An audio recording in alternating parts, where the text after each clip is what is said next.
Yeah. I knew that. Blame Gibbs for it, not me. Especially when I need your vote tonight. Well, I blame Pentuple for a lot of things. We go party and we're at this place and I got these people coming and he's like, I'm gonna sleep in the car. I'm like, what are you, gay? It's free drinks, bro. I'm paying for it. Like, what are you worried about? But no, he didn't clean the sand out. Gibbs knows I can party down. That's true. You can't party. You're muted, Fabian. I'm not as good as I know. I was trying to figure out if their Discord was quiet for everyone. It seems like it's quiet on my end. I'll fix it. All right. All right. We ready to kick this pig or what? Yeah. Do you guys agree on a prompt? Are we sure we know what we're talking about today? We just freeballing it, whatever prompt you guys feel like talking about. I would like to know what the prompt is. It's in public schools. Is that what we decided on? Jewish space lasers. That's what I wrote. All right, my intro that's what we're statement on. doing. That's what the title was. Like, I don't. That's what we're doing. All right, sounds good to me, boys. Right, that's good. Luckily, do they really control the weather? I actually have Linda McMahon on speed dial. She's deciding Trump education policy on this debate right now. So y'all got to be ready to convince Linda McMahon here. All right, let's get this off. I'm going to take pages of notes. I'll be right back. Okay, then we will wait till him. I'll need a pen to get back, and I guess I'll just load a bullet and sing a song. I'll just get my 8-page my pen and paper ready so I can take my 8 pages of notes for my boy Fabian's opening. Yeah. Oh yeah, that's a good point. Let me get the timer ready. That's what we're gonna need. Stenographer.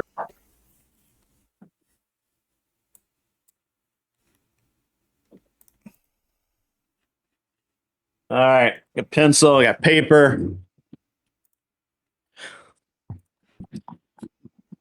Now all we need is a Fabian Liberty. And maybe some organization. I'm ready. He's peeing and he pees sitting down, so it's going to take a second. I got to pierce dick, man. I got to pee sitting down. I use my Donald Trump felt tip. That's what is it? You got the Jacob's ladder? Or whoa, that oversharing. What? Oversharing, sir. I mean, I got a $100 bill tattooed on my dick. That way they can always blow my money. Man, I was young once, and I had a crazy, goth girlfriend. All right, I don't have a. Mine touches the you actually look like you had a crazy goth girlfriend. I could actually 100% believe. Now, if Tyler said that, I'd be like, nah, bro, not you. But you look like you had a crazy goth girlfriend. Man, that's a price tag, though. I don't know. Yeah, what I'm saying? He's like, someone's like, yeah, man, I was dating this chick with Mike Tyson, and now I got this face tattoo. Like Jesus. I knew a guy that had Jacob's ladder. I mean, rip at each other parties. Look, crazy work. I mean, I didn't bring up that I pee sitting down, but I'm an open and honest man, and I needed everybody to know that it's not because I'm gay. It's just because I don't want to get pissed everywhere. I did read that comment where you wanted to. I did read the comment where you were willing to help Tyler round it out to an even 5 minutes. My only question is she taking a moment of silence in between because that's rough. Make the 5 minutes. Okay. Yeah, I mean, she got to take a break. A moment is that way you get the full 5 minutes, right? So it's like 2-minute moment of silence. 2. There we go. I hate y'all so much. From the bottom. It's okay. We're trying to have a serious organization here, right? And we are bringing serious debate. And we're reduced to dick jokes. All right. I guess we're done talking about dicks because we're about to talk about kids and schools. And I guess we're going to talk about dicks in schools. Who knows? What a segue. That's what we're talking about here. So welcome to this playoffs of the Debate Championship Series. We have a wonderful assortment of individuals here today. 2 debaters, I might dare say call them master debaters, and some wonderful judges. So we'll just go through and give everybody introductions to who they are real quick, and then we'll get into the topics at hand. All right, let's go with you, Tyler. Tell us who you are, what you do, why you're here. My name's Fabian Liberty. I'm a libertarian from the internet. I don't stream on Twitch anymore because I don't like it. Come check me out, YouTube, Fabian Liberty. Learn all the base ANCAP takes. This is why nobody knows what your channel is. I just hope you know Okay. that, Tyler. I hope you know that's why. All right, cool. Next, we have Avers. Tell us who you are, what you do, while you're here. My name is Abers. You can find me on Twitter X at Abers09. That's pretty much the only place you'll find me. So follow me on Twitter. Fantastic. Thank you so much. And Mr. Mullally. I'm sure I butchered your name. Hi, I'm Ryan C. Mullally. I stream at Natural Law with Ryan Mullally on YouTube and on X. Sometimes I beat up people in debates, but today I'm judging. I'm an attorney and I've litigated at every level of the U.S. court system, including the U.S. Supreme Court. So I'm going to bring an air of seriousness to this debate, which appears to be mostly about dick jokes so far. I hope you bring an air of seriousness. We need it. Mr. Grid. Yeah, I'm Grid One Motorsports. I stream on a podcast called An Unreasonable Man, as well as another one called Gun Prattle, where we talk about guns of all kinds, mostly competitive shooting, that sort of thing. I do not bring an air of seriousness to this. I don't want to. I think this is a good time for everyone. It's a party. We're here to party down. We've got two of the best debaters that I'm aware of, and then, of course, we have Tyler. And so we're not going to be serious tonight, and it's going to be a great time for everyone. I do believe that my lawyer friend over here is going to hold me in contempt before long, and I will be fine with that. Thank you so much. Also, check out Admiral Gibbs, who apparently is not streaming on YouTube live right now, but is on Twitch live right now.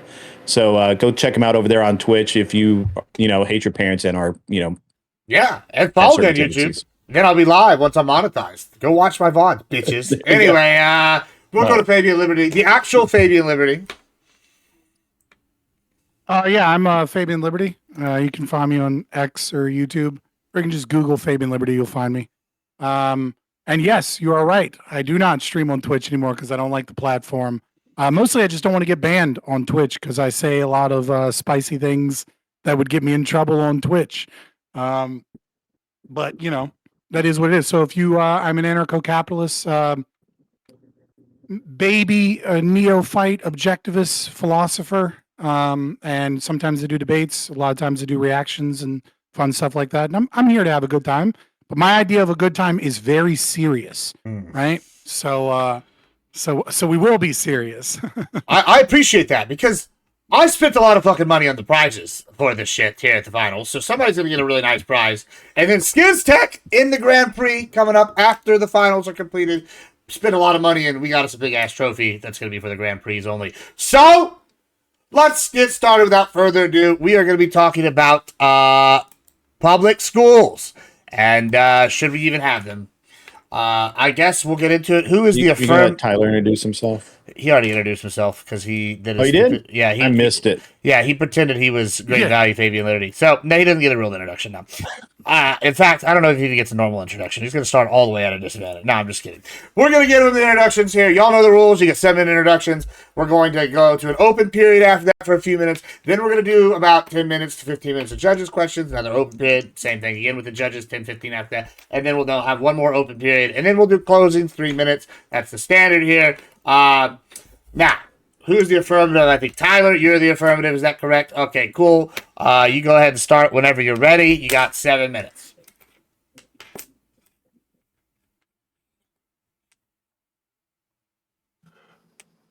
Good morning, good evening, everybody. So anyone who even resonates with the argument of an absolute abolition of public schools takes us to a grounds that really, it takes for granted what public schools give to us, but it's an ideological framework. Even in the current system, if you don't like public schools, you can choose otherwise. We have different options for you to go to. We have different alternatives. You can even school your kids at home if you want to. All we have is an objective standard from this. What critique reaches high enough to essentially say that we should absolutely abolish this? We can't even have it as a public option. It is purely ideological. There's not any argument in reason that backs this. So we're going to kind of get into a couple here. The system that we have for public schools allows for local voters to pick who they want to run and regulate those schools. It's up to us how we want those schools run. It's done locally. When we change the system, when we go all to private schools, completely abolish it, we lose that right. We lose that ability to control what the schools teach. All we have then is the competition of the free market, which in many ways can be absolutely limited. We lose universality as well. That's going to be probably one of my bigger arguments tonight that I'll get into as well. So the areas where we currently use government to provide housing, electricity, high-speed internet, rural areas, most of rural America, without these programs would be third world countries. And schools are the exact same. If we switch to a for-profit model of schools, you would see a massive lack of education in a large majority of the land mass of the country. It might even cause more urban flight to give us those libertarian megacities that are inevitable. So the only reason you would want to oppose a system that democratically oversees the universal standard is an ideological one where you aren't really a fan of democracy. You're not a fan of the people having their will and their say. You want to impose a system on them that they would reject if given a choice. And I'd say it's really just not a juice that's not worth the squeeze. If you actually even get into this, I'll grant that maybe at some point, if you got into this only private school model, you would get schools that innovate better than what we have. You would have a small percentage of schools that would keep that technique, keep those teachers under lock and key, pay them great, charge high wages, and only bring in the elite. So you would take all these resources of education and funnel them to the top, to the highest bidder. And the lowest bidders wouldn't even have access to school to begin with. The middle class would be left over with the scraps, the mediocres. Where now you have a system where you could flourish in any school. If you want to get paid and you're good at your job, you can go work for public schools and still make money. This separates out the talent and allows more of an even education across the field. So the more negatives is once you lose that standard, you're losing that standard in terms of education as well. Imagine you have doctors or lawyers that are trained some certain way. Imagine you have a company that funds a college because all education is private, and the only thing you get out of that college is an education to do that job. You only learn a small part of banking law for your law degree. You get out and you can only do this one job that this company that funded the college set you up to do. And you're locked in with no education, no freedom to move anywhere. You just learn enough skills to work this one job. Even at its best, you see this model start to completely diminish the education of our country, which further diminishes people's ability to do jobs. When you have, going into more of the second point, the economic, when you have an ever-changing technological economy, you need people to have these high skills. The more, the better. When you have the next person that could revolutionize something technologically or invent the next cure working on a farm, dying of cholera at 24 because they never learned how to read and they just worked at their daddy's farm because they had no access to anything, that completely limits the pool, making our likelihood of innovation significantly lower. It's just not worth the squeeze. And even when corruption is brought up, a lot of times we're going to hear corruption as the counter-argument. In this system, we have checks and balances to that corruption. Any system where human beings are involved, there's going to be corruption. But in this system, we even out the standard, we have something to police that corruption as well. Having these systems in place takes care of almost all the mitigating bad sides that can come from that, but will come under a system where this is gone. Again, you will not have the universal parts anymore. They will just completely disappear. There's certain truisms that'll carry over and maybe in educational degrees, but imagine two doctors at two competing colleges in the same city, learning different techniques, learning different terminology. And then after their 10-year education is over, they're trained in this way, they have to go work in a hospital together. And because you've lost that government standard, that certification that allows them to enter that field, you now have people that don't even know what their co-employee is saying in a critical, high-stress situation. We lose that universality. It's a big detriment. So potential innovators, people that cure diseases and things like that, again, working on a farm, dying of cholera at 25 instead of being somebody out there in the field. But this is also obstructing their ability to fulfill their pursuit of life, liberty, and happiness. They don't have the mechanisms at their disposal. This is an American principle to expand the equality of opportunity to everybody and allow them all to live that American dream we strive for. And it's put there for the betterment of the children. So think of the kids. Education already works with the private sector. We don't need private sector completely funding these jobs. We already have them come in. We teach certain amounts of skills. But the standard that we have also allows them to get a well-rounded education. So at the end of the day, when they leave school, they're not just locked into that one job that decided to throw some money at that school. These standards are put there for a reason.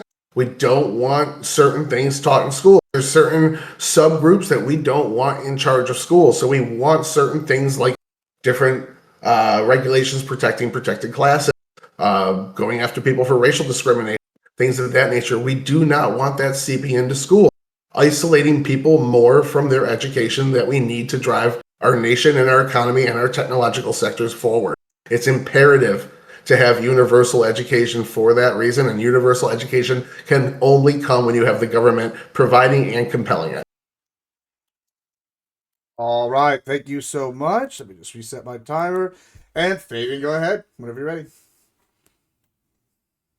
Public schooling in America is a racist, classist, eugenic system designed to strangle wealth and opportunity from the middle class, lower the birth rates for the competitive class against the wealthy elite, incentivize the unproductive class into slavery and servitude, indoctrinate the lower classes into statist socialism, and create a market imbalance to disempower men in an orchestrated gender war. It is one of the most evil inventions of the modern era and should be abolished for a happier, healthier, freer society.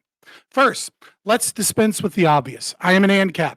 I don't like roads. I know taxation is theft. I'm an overall unserious person. And because my ideas are difficult to grapple with, you ought to attack me with, we live in a society.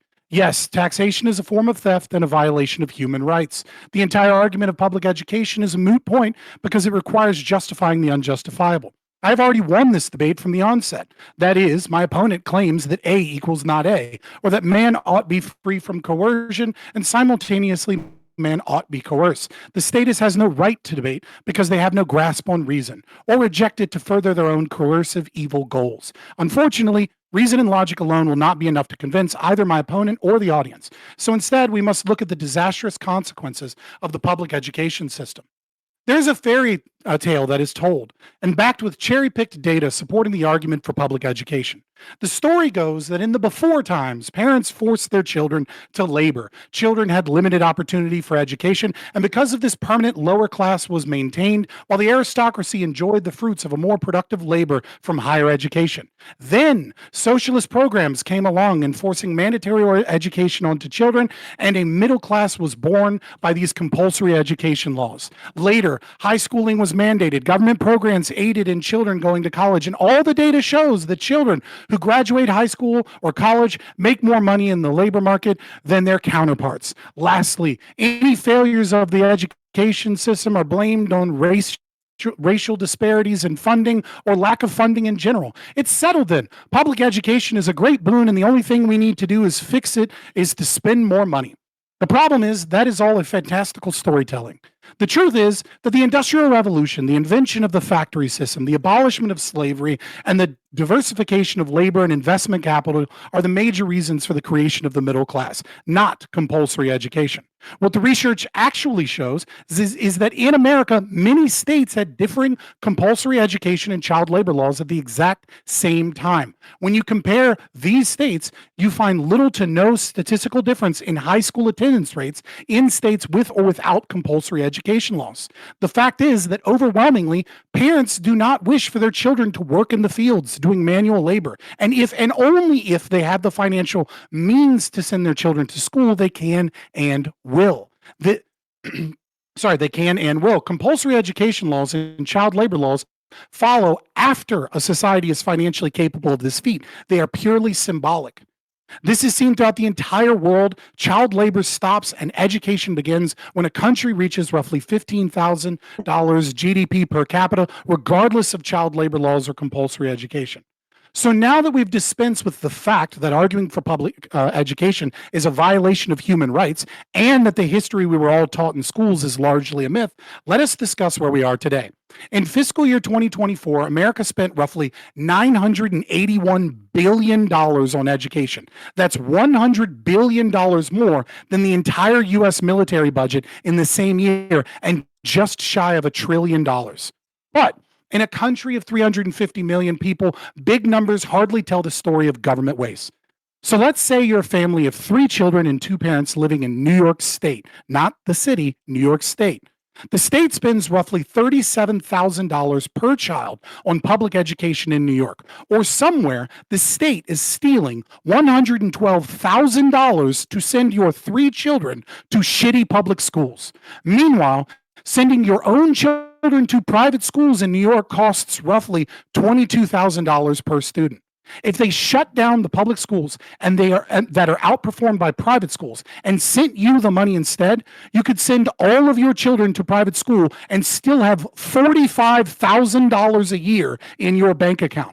In what fucking world is sending your kids to dodge bullets while being conditioned to believe in woke ideology and neoliberal factory worker indoctrination, all to get an increasingly worse education worth losing $45,000 a year? Or better yet, why would a man or a woman choose to work a shitty corporate job and never see their children when they could stay at home and raise their kids all while pulling a salary of $112,000 a year?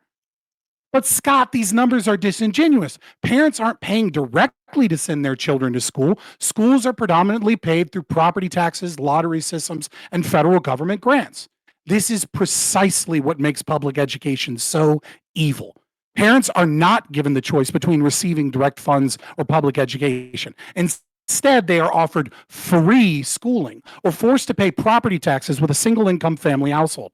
This trillion-dollar Ponzi scheme is designed to destroy the middle class. Public education is a corporate welfare scheme that allows corporations to lower wages and forces women into the labor market by taxing families and subsidizing corporate wages. The result of this distributive system is simple. The poor, unproductive class continually breed and receive welfare, including public education. The rich landowners continuously profit from rising housing costs and happily eat the increased property taxes that price out the middle class. Meanwhile, the middle class is unable to afford children because of the increased costs. And if they can afford children, they limit them while working 9-to-5 jobs whose wages have remained stagnant since the 1970s. The true cost of public education is not simply the taxes we pay to live in an orderly society. The true cost is $981 billion system where 21% of Americans are functionally illiterate. The true cost is a system designed to strangle wealth from the hardworking families, making having children capable of competing with the wealthy elite increasingly expensive, while subsidizing low IQ, low-wage workers or immigrants that will continuously vote for social welfare programs that benefit the wealthy elite and parasites. The true costs are corporate subsidies that force women into the labor market, and when combined with child welfare programs and community property divorce laws, destroy young men's hopes of building wealth and starting a family in the first place. Sorry, I lost my spot for just a second. Public education is leading to an increasingly illiterate generation of lower IQ people while starving the middle class and young men of all prospects, all while destroying the birth rates. The real danger of these horrific policies are not the pacified middle class millennials. The real danger of these trillion-dollar policies are the rightfully angry young white male Gen Z who sees in America against them a dating market that ignores them and the impossibility of ever owning a home. History should show us that when enough young men are beaten down, they will burn down their home to rule atop the ashes. All right, thank you so much. All right, fight. So the education system is going to cause the young white person, the male, to hurt, decline birth rates, and collapse America. It is causing that. It is causing that right now. $981 billion isn't chump change when we're $37 trillion in debt. It is costing. Yeah, we are already seeing you're the conflating two different things. System that's right before you. You're conflating two different things. The debt you're talking about is federal. The costs you're talking about are an addition of 50 states' accumulated spending. Most of it's done at the state level. So those are just two different funds that you're tapping into there for that point. But I kind of want to start $981 billion is the combined money that we pay as a country that is stolen from us. Wealth that is taken from companies, taken from hardworking families, taken from the middle class, and then redistributed for an education system where 21% of the children that come out of it are functionally illiterate. It's taken from the upper class. It's taken from the businesses. So you alluded that it was theft. It was taken from them. But also you said, hold on. Let me get my statement out. I'm not lying. Let me get my statement out. So you alluded that these people could just get that money directly and be able to pay for their education, but then also said that this money is theft being taken from hardworking people, middle-class Americans. They wouldn't get that money. That money would go back into the pockets of the people that have already been through the system. It's already introduced in my opening statement. Did you listen to my opening statement? Yes, I did. I wrote down a lot of notes. So you know that argument is already in. So maybe you that argument is already taken care of. Maybe you could easily address the point. But what you're saying is those people can keep the money. I did in the intro statement. Did you listen to the intro statement? That money is taken from people that have already succeeded. Do you want me to reread it? And it goes. You didn't hear it. You want me to reread the statement? No, I'm correcting it. No, you're making my arguments for me. I've already made those arguments. I said, and I quote, but Scott, these numbers are disingenuous. Parents aren't paying directly to send their children to school. That's not what I'm Schools are paid for predominantly through property taxes, lottery systems, and federal government grants. You are literally making my own argument from my intro statement. Yeah, did you listen to my intro statement? Yes, I am, because I listened to the 2 sentences before that where you said, if we just give all that money that goes to these people, we'll be able to give them $40,000 and be able to pay for their education. That is untrue. That's what I'm challenging. Yeah. Well, again, it's not untrue insofar as the greater context of the opening statement. You're talking in aggregates, it's not. But no, I specifically stated that as a system of comparing, right? It's very difficult to show how much government waste is involved, right, through the economic calculation problem, right? I could go through the philosophy here and the economics and show that government always wastes money compared to the private market. What I did instead is I created a thought experiment within my opening statement that was essentially, imagine if all of the money spent on the student was simply given in the form of a check. And what you would see is that you would have $45,000 in your bank account while giving your children an education that's what almost I'm challenging over is half that the price. is not That's at better. all what you're advocating for. I'm challenging that you were just throwing that out there as a virtue signal for somebody to pick up on and say, oh, he wants that money to go directly to the people. What you're saying is it's not a virtue no taxation signal. Where is at the all. virtue signal? Those people that Where's can't the virtue afford signal? those people that can't afford that education are just not going to school. That's it. They don't get that money back. That money doesn't go to them. They just cannot afford to go to a private school. You're saying that you could give virtue signal. It would okay. Regardless, this is a lie. I say in the beginning, I say in the second paragraph, I describe my ideology as an and then I say it again at the end. At the very beginning and at the very end. You're just dodging what point have I dodged? What point have I dodged? I just gave you it.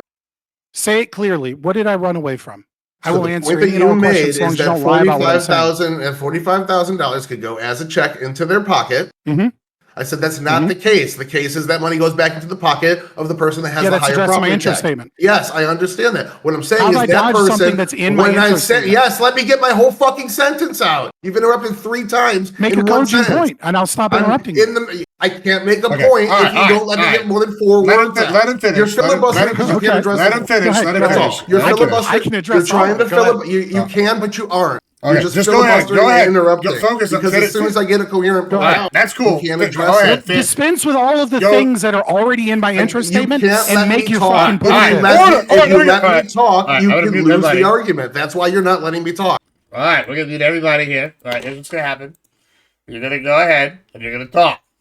You got 20 seconds to go in uninterrupted. So get your point out fast. All right, and then hold on. Let me unmute you before you start going. All right, and then he can go. All right. In his introduction, he flat out said that money could be better spent. It would just go back to those people. That's not what would happen. That money would go back to the property owners, the people that actually put the money into it, that it was being redistributed from. So what we'd actually have under his system is what I said in my introduction, a large percent of the population that could not afford to go to school at all. They would not be able to afford this private sector schooling. And he's also advocating to stop taxing them, saying that is theft. So there's no mechanism in place to get these people into school. You just have a ton of people uneducated under his system. Okay. Okay, so Fade, hold on. Fade, you respond, but after you respond, you got it 30 seconds to respond. Then we're gonna go to the judges' questions. All right, go ahead and respond. Yeah, so what you are doing is you're I don't understand why you're attacking what was already addressed, but I'll get to the second part where you're not attacking which is already addressed, which is that money would go back to the property owners. Okay, so what you're saying is $981 billion would go back into the U.S. economy. What you're saying is that the rising costs of houses that are in part created by property taxes that are funding these schools and wasting massive amounts of money on these schools would go back into the economy. What you're saying is that corporate wages would no longer be subsidized by the fact that people are getting a quote unquote free education, but now they actually have to choose between should I keep my kids at home or should I go get a job? And therefore corporations that have more money and property houses and homes are cheap would have to pay higher wages in order to get, let's say, stay-at-home moms to leave their kids and go to school, right? So the idea that people would not be able to afford this is ahistorical and is also just not true. They absolutely would, because they wouldn't have $1 trillion stolen from the economy, making wages low and making home prices high. That's the point you keep making, is the wages are coming out of the rich people that had succeeded, not the poor people that can't afford to send their kids to private schools. You're saying we gotta stop pulling money from these people because these people won't be able to afford school, but it doesn't affect them at all. Rent. All right. What the fuck do you think property taxes do to your rent? Let's go your rent go up? Let's go to the judges for the next few minutes here, and they're going to ask you all some individual questions. Let them answer the question from the judge. And then if the judge has a question for you, you can answer that question when they ask you. But let's not interrupt them unless it's like an open-ended one and you want to both respond. All right, let's start with, let's go with Grid. You look like you're ready and excited. You're muted, though. Grid's muted. You're muted. I muted myself. I apologize. So a couple of things. First, I'm not intending to fact check you. I just happened to look up because I wanted to understand where the Department of Education gets its money. Where it gets its money is not from property taxes. It gets it from federal taxes, which include income and corporate taxes. Property taxes are at the state level. The Department of Education is not state level, so you're wrong factually. Tyler, I apologize for that. Now, obviously, the schools, local schools get public. That's like 8% of the funding.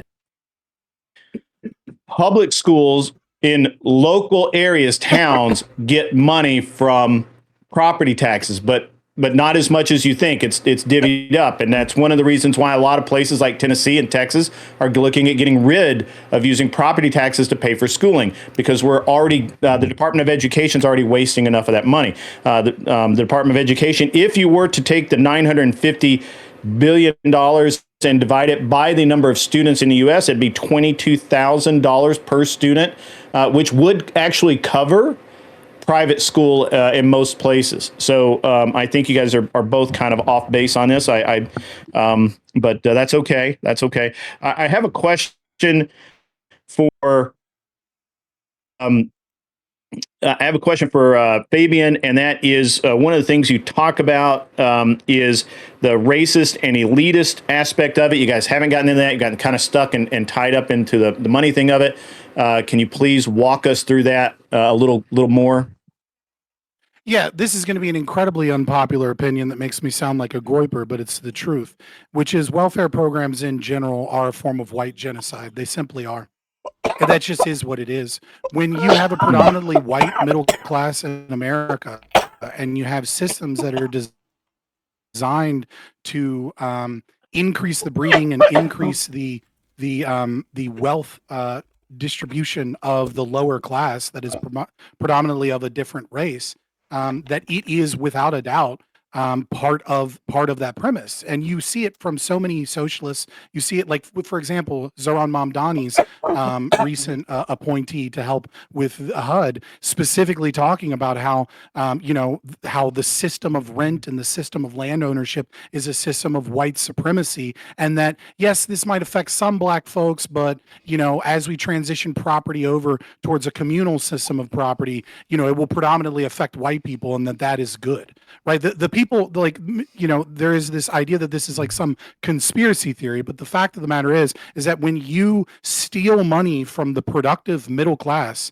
and you steal money from corporations, but not actually the rich people that own these corporations, and you funnel money towards rich people that are engaged in nonprofit organizations and, rubbing shoulders with politicians, and you funnel money to a parasite class at the bottom, that this is a racist system that is propped up by that want to level out economic disparities. And what they want to do is they want to bleed out the middle class, which is the more educated, the more productive class, and make their life more difficult, make it more difficult for them to breed, make it more difficult for them to have businesses, so that we can have a permanent subclass, a permanent underclass.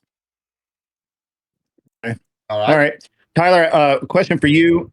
Tyler, question for you. So in your statement, you were talking about how the middle class would be eliminated by because they would have to pay for school. But it seems like all the data suggest, and I just want to make sure that I understand your argument here. All the data suggests that more middle class parents are putting their kids in private school already. It would not affect the abolishment of the Department of Education would not affect rich people. Their kids already go to private schools. So I'm trying to understand your argument from that point of view. Could you walk me through that?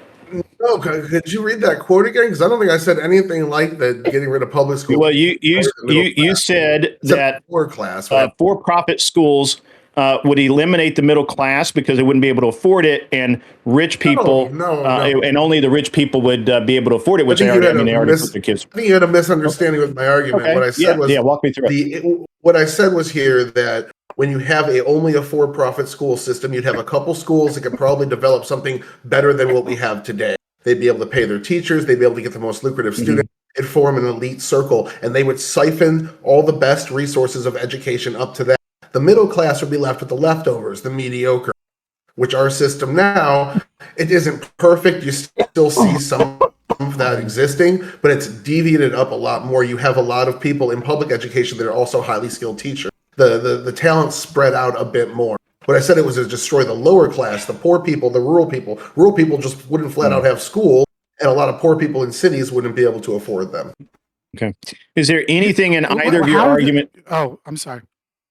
Was there anything, I didn't hear anything in either of your arguments about homeschooling or communal schools? I mean, I said like it's absolutely fine under that.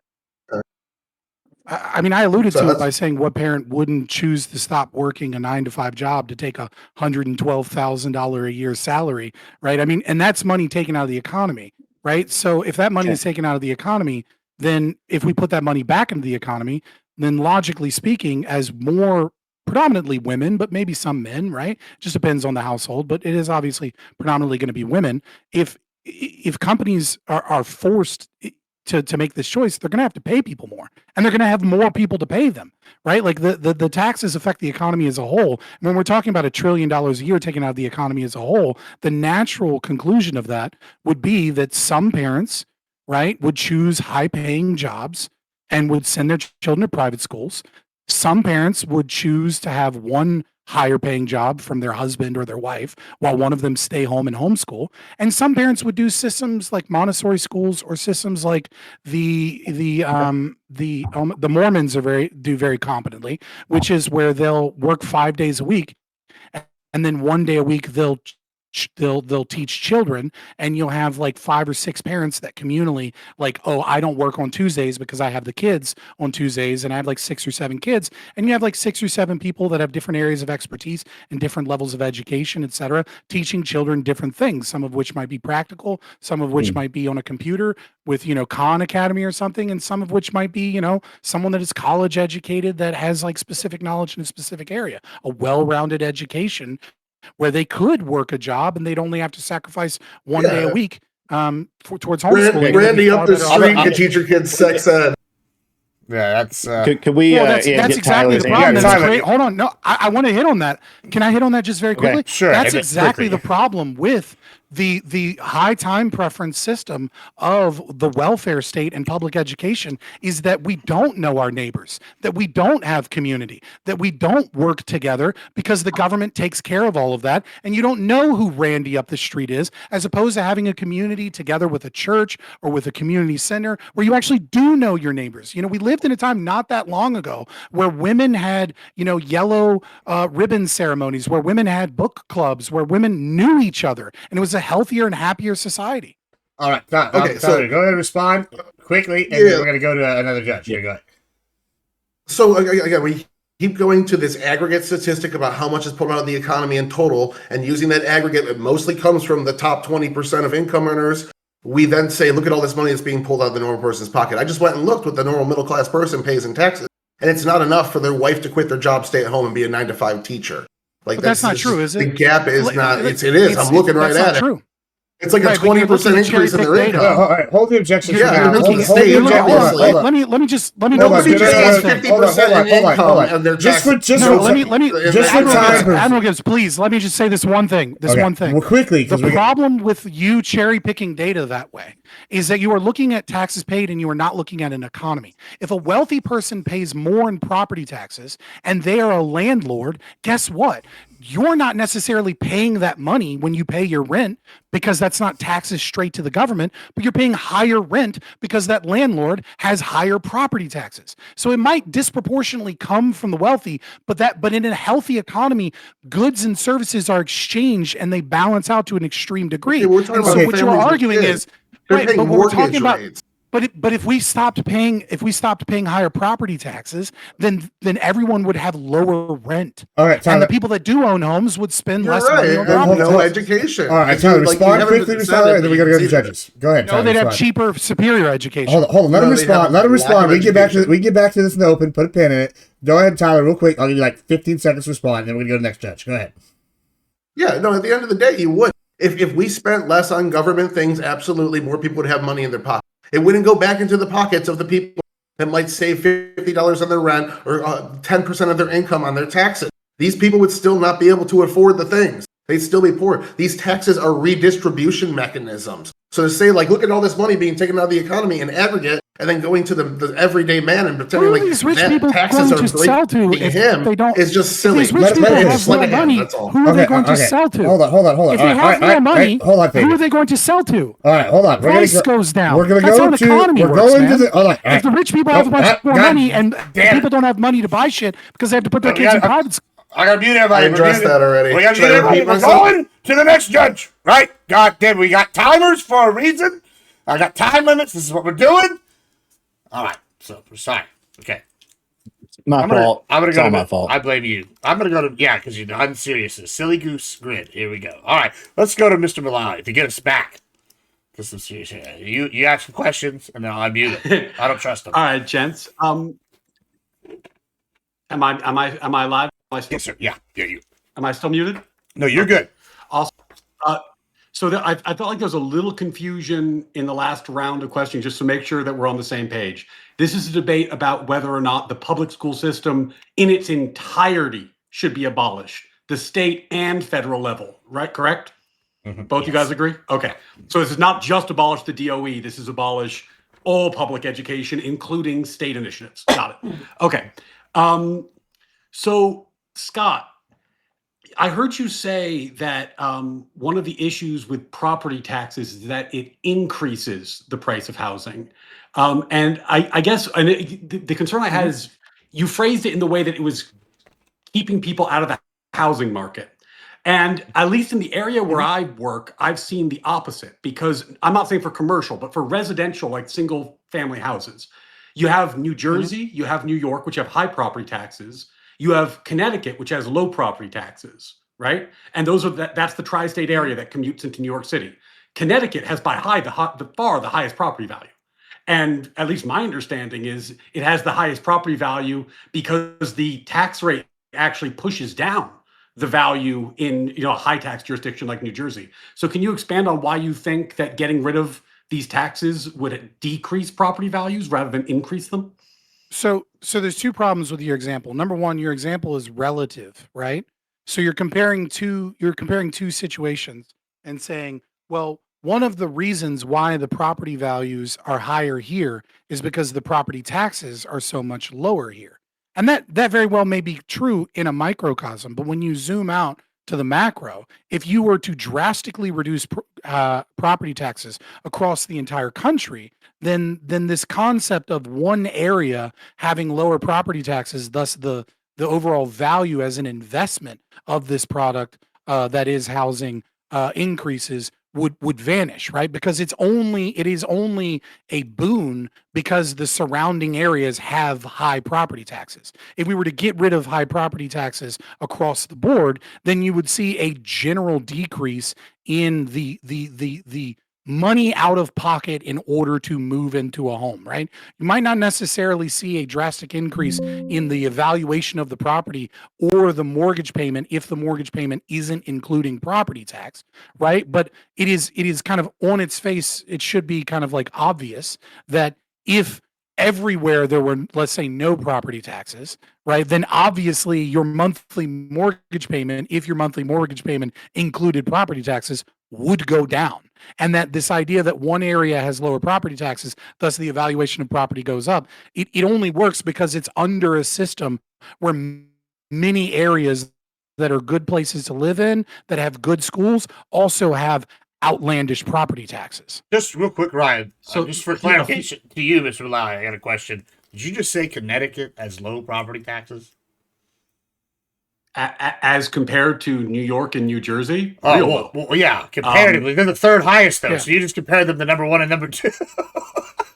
Well, but I mean, hey, look, man. That when you're making a comparison, that like, and by the way, the number one cost to educate a child is New York, and the number two is New Jersey. Yeah. So it almost seems like there's these I just shitty wanted to make sure places that to was live with high clear. property taxes where the homes aren't very valuable, and it's because of this education system that steals so much money in property Well, taxes. actually, in I order just to found out get that in I order just to found fund out education. I'm not nearly as wealthy as I thought I was. Is what I just found out right yeah. now. Weirdly, the homes are tremendously valuable in Connecticut, but I guess, and I don't want to get lost in the sauce on this, but I guess, Scott, the difference I was saying is that I think for a lot of people who are first time buyers, the issue with buying in is not your monthly payment, it's the down payment. So the property value, if that spikes and you got to put 20% together, that's quite burdensome just to get in the door, regardless of what your monthly is. So maybe that's. I mean, yeah, there are VHA loans. There are VHA loans, and there are other ways to reduce the down payment on the house. Obviously, there are regulations that were put in place after the 2009 financial collapse, which requires more down payments. That does price out the poor and the middle class to a certain degree, and maybe that was healthy for the economy in isolation. There are a lot of things that go into the cost of housing. My argument is very simple, is that when you say, oh, well, only the wealthy are paying these high property taxes, what I'm saying is that, well, if any of those wealthy are landlords, then that increased cost is obviously passed down to someone if those aren't investment properties, but those are properties that are being utilized in rent. And that obviously leads to some level of cost that is pushed down to the middle class that isn't necessarily calculated as a tax on the middle class. For your system to work, abolishing public schools, would it require that we also do all these other things that we've kind of touched on? Abolishing, the property taxes, abolishing these federal regulations that made buying homes harder, and I'm sure there'll be more that come up. Like, is it part of a package deal? You need to do all these things. It wouldn't necessarily require those things, though obviously as an ANCAP, I would advocate for all of those things. I will say this, however, which is that people look at taxes the wrong way. They look at taxes as how much is the government taking, when the truth is taxes is how much is the government spending. And the reason that this is an important distinction is because when the government spends money that it doesn't have, this is passed on to the American people as a form of inflation, right? When the government spent money that it didn't have during COVID, all of a sudden our grocery bills doubled. Okay, and so it's not really a tax. And so when you look up the numbers, only the wealthy are paying the taxes. And yet your grocery bill, it costs twice as much because your currency has been devalued because the government spent. So even if we didn't get rid of all of these taxes, though I would advocate for them, if the government stopped spending $981 billion a year, then that would mean that the government was paying money off on its debts with that money, that we had less debt, that we were becoming solvent, that the government was spending less money that it didn't have. And the overall effect over time was that our wages wouldn't be stagnant compared to the inflation that we're paying at the grocery store. And we wouldn't just see rent go up and groceries go up as we continue to struggle. Because at the end of the day, taxes is not really the money that the government takes. Taxes is really the money that the government spends. Okay, You and have questions for me? I want to make sure I don't run out of time, so I did have a question for Tyler. I see Gibbs's face. Tyler, I talk about being a lawyer a lot, but I'm also a former teacher. And one of the things that happened when I was teaching is I taught at a charter school. And an oddity of charter schools is that all you have to do to get in is sign a lottery, right? Like there's no cost, there's nothing to it. It's just write your name on a form. We draw your name out of a hat. But that actually did eliminate the bottom 10% of all parents, because the bottom 10% of all parents aren't engaged enough to even sign a lottery. So I guess my question for you, Tyler, is you talk about equality of opportunity.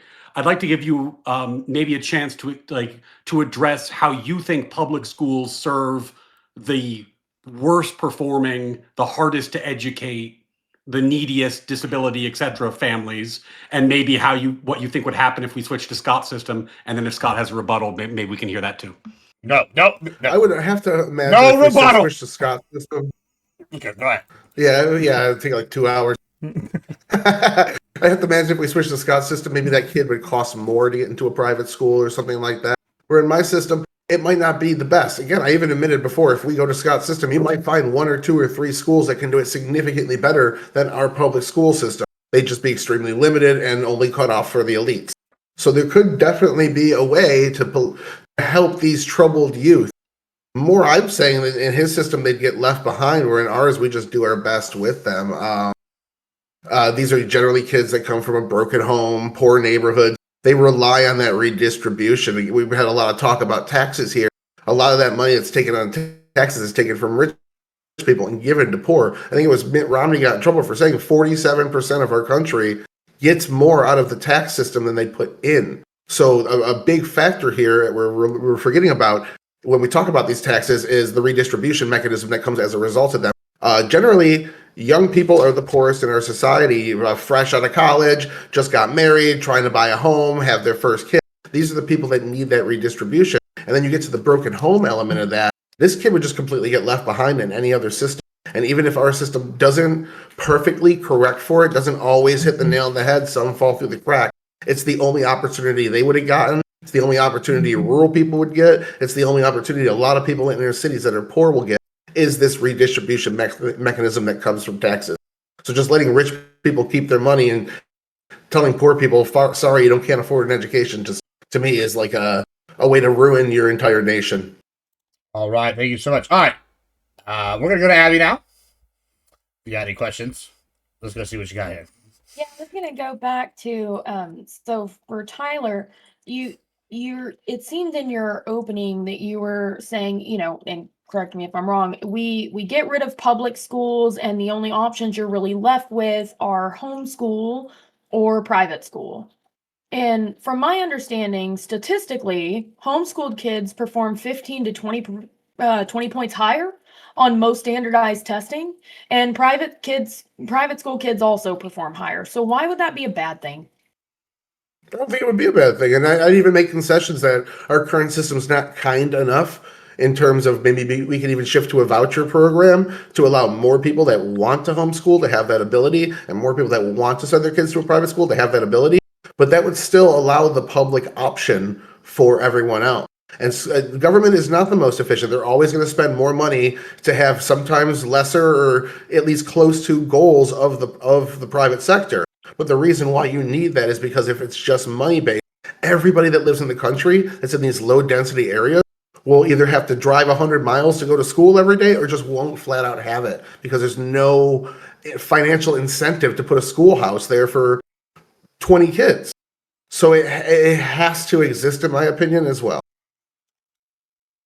So I guess follow-up to that would be, so in that world where we would still have the FDA, that's because if we got rid of public schooling, the religious communities wouldn't step in to school those people. They may. I'm sure other people would step in too, but it wouldn't be universal. There'd be a lot more people falling through the cracks. That's the reason I brought up the government's enforcement mechanism. You have to have the state legally compelling you to send your kids to school. Otherwise, you lose that universality. And then you also get the single standard. When you have government school, you have a government school standard. That standard is how you get doctors speaking a universal language, doing things universally. That was that whole point I went through there. If you absolutely like Other people could step in, but like your church is not going to be an expert on teaching you rocket science. You want a specialist in that. So having these small community-based things are nice, especially like for toddlers and young kids. Illiterate kids graduating from high school learning rocket science in public schools. What the fuck? That was gonna be what I was gonna say. I wanted don't to get to that think every too. child on average needs to learn rocket science, right? Absolutely. And that's a very select few amount of children that would typically come from very wealthy households for private schooling, right? So yeah, so a lot of the anecdotes that were brought up of like these cities that have tried these like stupid leftist policies in schools to help out racial equity and racial education and things like that have led to these really stupid situations where you see like 80% literacy rates in given cities. These are anecdotes. They're bad. I agree they're bad, but that's throwing the baby out with the bathwater just because a few cities got it wrong. Okay, sometimes it is. Public education. But at the end of the day, democracy is the people having a say in what their kids learn. And if you just say, hey, I'm going to hire this company to do it, you're at the mercy of the company. I'd rather have a say in what my kids learn when they go to school. So exact opposite is true. Under democracy, than the mercy of the. So you're saying it's better to be at the mercy, leave your children at the mercy of the government, what the government decides they should learn, than to leave them at the mercy of whatever company you as a parent decide to join and work for. Yeah, well, it's the government sector that you are participating in. You get to vote for, you get to petition against, you get to show up to hearings and scrutinize. Whereas if you're in a rural area again and you have one schoolhouse you get to choose from, that's it. Like you don't get a say at all. You don't get to go in there. You get to raise hell. Corporations are known for giving the people at the bottom a voice and caring what they have to say. It's not just a contract that you sign up to show up to work from this time to this time to. Well, that's basically what you're saying. You're saying it's better because with a corporation you would have a voice and you would be able to fight against the corporation that you work for or the government. You have a voice. No, they'd say if you don't want their service, you get the hell out of it. Public school. Yeah, if you say if no one wants, this is why we invented Title IIs in our government. Is because like there were so many certain areas that only had one access to electricity. And they were turning people down based off criteria. It's like electricity is too important of a function for people to survive and not be in a third world part of America. So we guarantee that you're going to get electricity from this company. And it's because people were being turned down. The reason these regulations exist is because people weren't being universally covered. What are energy prices like now, dude? What is that doing for us? Is that helping people? Generally, looking at the state of the economy, it's illegal to fucking have a different energy company that the government grants a monopoly to the Tennessee Valley Authority, and they just get to charge whatever they want until. Just because I brought up an example doesn't mean you get to pivot. Go to community meetings. I'm not pivoting. I'm saying that monopoly and state control. I live in Texas. Is and Georgia, where we have multiple real choice exists in the market. Before y'all fight, because it's about to be fight time. Let me ask. Yeah, go ahead. If you have any more questions, go ahead. You got one more, I guess. Yeah, I think that was what I was trying to say is you can quit a company and go to another company if you don't like the education they're providing your child, right? You can't quit the government. So yeah, I don't see. You can petition the government, though. You can change the government. You can vote people in. You vote in the school board. You vote in the people that decide what the kids learn at school and the rules. Have you been to a Walmart? Have you been to a Walmart? Hold on. Just to clarify, have you met the average voter? I understand you don't think she's doing a good job, but can I have a conversation with the judge? Let me just ask. I want to clarify a question myself real quick before I give it back to Abby. So I know what Fabian's proposing. He wants the Department of Education gone. He wants all public schools. He's offered like an alternative system. I guess where the confusion is, because it seems like you're kind of like not being real clear here, Tyler. I guess maybe expound on this. I think earlier you said that you would be able to have, and I guess I'm going to quote Obama, you're going to be able to keep your insurance, right? Like, it's the same thing here. You would be able to keep your public school. You keep your doctor. Yeah, and then, keep your doctor. Yeah, you either keep your public school, or you could choose the thing. So it's like that's the system you're proposing, right? You're saying maybe some stuff needs to be cleaned up, but what are you? The status quo. Yeah, that's what. So currently, you could go. All I was saying was, in her response to her question, why wouldn't you want more people to be homeschooled? To clarify, I'd be open to that, but it wouldn't invalidate the problem. To clarify just a little further, though, you're not saying it's like you would be shutting down the private school in Three Rivers, Texas. You're just saying there probably wouldn't be one, is what you're saying. Is that correct? Look, private schools and homeschooling only make up about 10% of education. I could see that getting up to 50% and being completely happy with it. No objections at all. Raise that shit up as much as you want. If there's anything in government holding them back from doing that, then change it. Voucher program for everybody. Absolutely have whatever kind of school you want, but don't get rid of public school. Yeah, before we do, are we back out there or no? Yeah, let's go to. We'll just go to open. Okay, I think I understand. Yeah, then we'll go to open. Then. Yeah, I want to talk about this public school voucher system, right? I'm not necessarily directly opposed to it as a step towards the right direction, right? If public schools and teacher unions and places full of woke ideology and neoliberal factory propaganda and all this other bullshit can be replaced by parents, the problem is that the current system, as you see it, is you can't have a public voucher system with public schools for homeschoolers. And the reason you can't have that is because you have large leftist organizations that they call teachers unions that will fight that tooth and nail and will use their power to try and stop that. And or they will make the claim that because government money is involved, as you said, the people get a say, the people get a voice. Democracy must be listened to. And with that money comes more government restrictions on what you can teach and what you can tell your kids, and the right opinions and the right ideas and the right philosophy. You must worship the state like you do. You must believe that democracy is good and it solves everything like you do.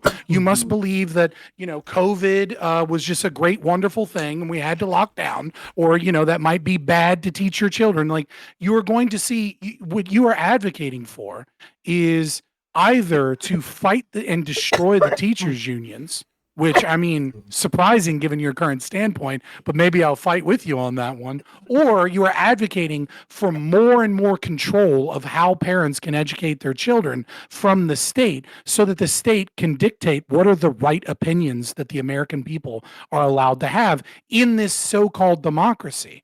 And I mean, it's a fun argument. I just don't think it has relevance to the prompt. I could take your side and say Randy Weingarten's a piece of shit, abolish the public school union, clean that shit all up, but then public school would still be in place. Or I could take the other side and say, I'm staying with the status quo. Randy Weingarten's a great person. I love the teachers unions to go Joe Biden, and public school's still in place. So I don't think it invalidates the prompt either way. I think it's it's not necessarily a prompt. You've brought it up several times though, which is why I'm addressing it, which is like kind of I don't want to say a cop out, right? But what you have said is, when pinned, unfortunately, it seems the judge is, a little bit grilling you there in the latter half, Ryan and Abby, and that's fine. I got grilled a little too. But it seems like you go back to this position of, maybe we could have the system that I described in my opening statement, right, as a thought experiment, which is where, because you also made the argument that private schooling will get more expensive if we get rid of public schooling, right? There's this weird, I don't know why you have that opinion. Maybe you can expand upon that. But nevertheless, this voucher system you've brought up several times. And what I am saying is the current system is controlled in part not by real democracy of informed voters. That doesn't exist in America. You have a bunch of sheep that just listen to whatever they think the prevailing narrative is, and you have a very small minority of voices that even go to a school board hearing. I mean, we're talking less than 1% of the population has ever been to a school board meeting. And so this idea that like this is superior to a parent being able to go into the market where they're forced to compete and where they're forced to innovate, as opposed to a corrupt system that is just printing money, so much so that even now where you're forced to subsidize public education, it's still in many places half the price of public schooling to educate your children in private schooling. Where are you getting these inevitabilities of a free market system from? What philosophy or historical evidence do you have? I'm skipping over all that because of the prompt. I'm working around specifically the prompt. I was highlighting it for a specific reason for the prompt, and I was using it as a context for her for the prompt.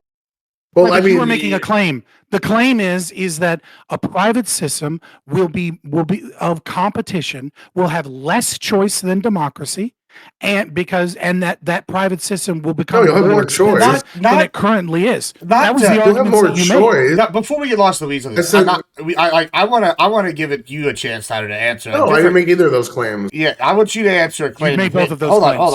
No, I didn't Hold on. make Let me just jump in here real quick. I want Tyler to answer a claim of yours, Fabian. Fabian went in pretty heavy into the race aspect of this. What are your thoughts on what he that claim? I'm surprised y'all didn't start with that one, to be totally honest. Do you think that the public education system is a tool of white genocide, Tyler? Oh, no, I think that is wild that giving people that aren't white an education is somehow genociding white people when, like, that That's not term my is claim. even. Yeah, that's essentially what you led off. You said it was your claim. Gibbs is saying, yeah. So you're a heard that, fucking sir. liar on top of the fact that you can't. Gibbs, did you hear that? That's what I heard. Hold on, I I didn't say that. He didn't say. You I'm play gonna back the let him tape. say it. Find No, the tape where I said giving an education to people who aren't white is a form of white genocide. If you can't steal my position, then you can't argue against it. Steelman it. What is my position? That's what I heard. That's definitely what I heard. Well, I said it in the beginning and the end of the opening statement. Would you like me to reread it? I'd like you to reread that So specific part. would you like me to reread it? Yeah, I would like to. Yeah, do that. sure. Yeah, read that In the specific opening part again statement, I said, and quote, public schooling in America is a racist, classist, eugenic system designed to strangle wealth and opportunity from the middle class, lower the birth rates for the competitive class against the wealthy elite, incentivize the unproductive class into servitude, indoctrinate the lower classes into status socialism, and create a market imbalance to disempower men in an orchestrated gender war. It is one of the most evil institutions, yada, yada, yada. At no point did I mention giving it. You led in with, this makes me sound like a graper, right before you said it. No, I let in. I did not do that in the opening statement, but I did when I responded. When I responded to him. That was my grid. He was responding to me because I asked him specifically what was the racist. So can you steel man the position now that I've given it to you word for word? No, that's not the and position. Actually argue against it? I'm talking about the one you made with grid. That's the position that I was. They're the same position. So what was said? And at no point when I spoke to Grid did I say that giving an education to brown and black people. What I said is that a system that is designed to strangle the middle class that is predominantly white, and you have activists in teachers unions and in property that say that the concept of ownership of property is white supremacy. This is everywhere in the literature. I don't think anyone denies this, that amongst all of leftist academia, that they claim that land ownership and property rights are a system of white supremacy. It's one of the cornerstones of critical race theory, and it is one of the cornerstones of, let's say, social emotional learning that is in public schools, and SICUS, which is the largest social emotional learning institution that directly brought on critical race theorists to say that critical race theory is in schools.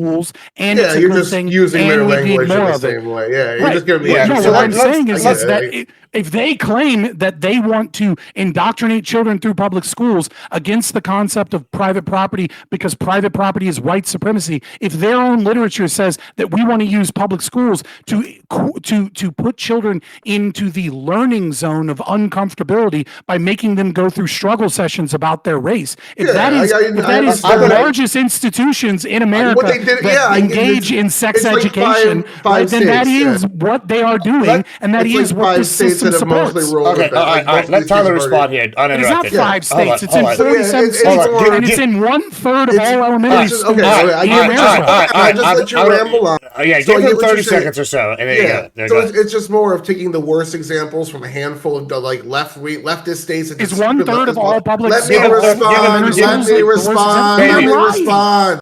All right, give me 30 seconds. The statements that I made to lie. Don't obfuscate. It's not a few. It is in way more than 5 states. This is a lie. Don't do this. I'm taking control. I'm taking control again. All right. God damn it. You boys making me work for my fucking food today. I don't like this. All right, here's what's going to happen. You're going to get 30 seconds. Go uninterrupted. I know if he lies, I know you're going to want to rage out, but just wait till he says all of his lies here for 30 seconds, and then rage out.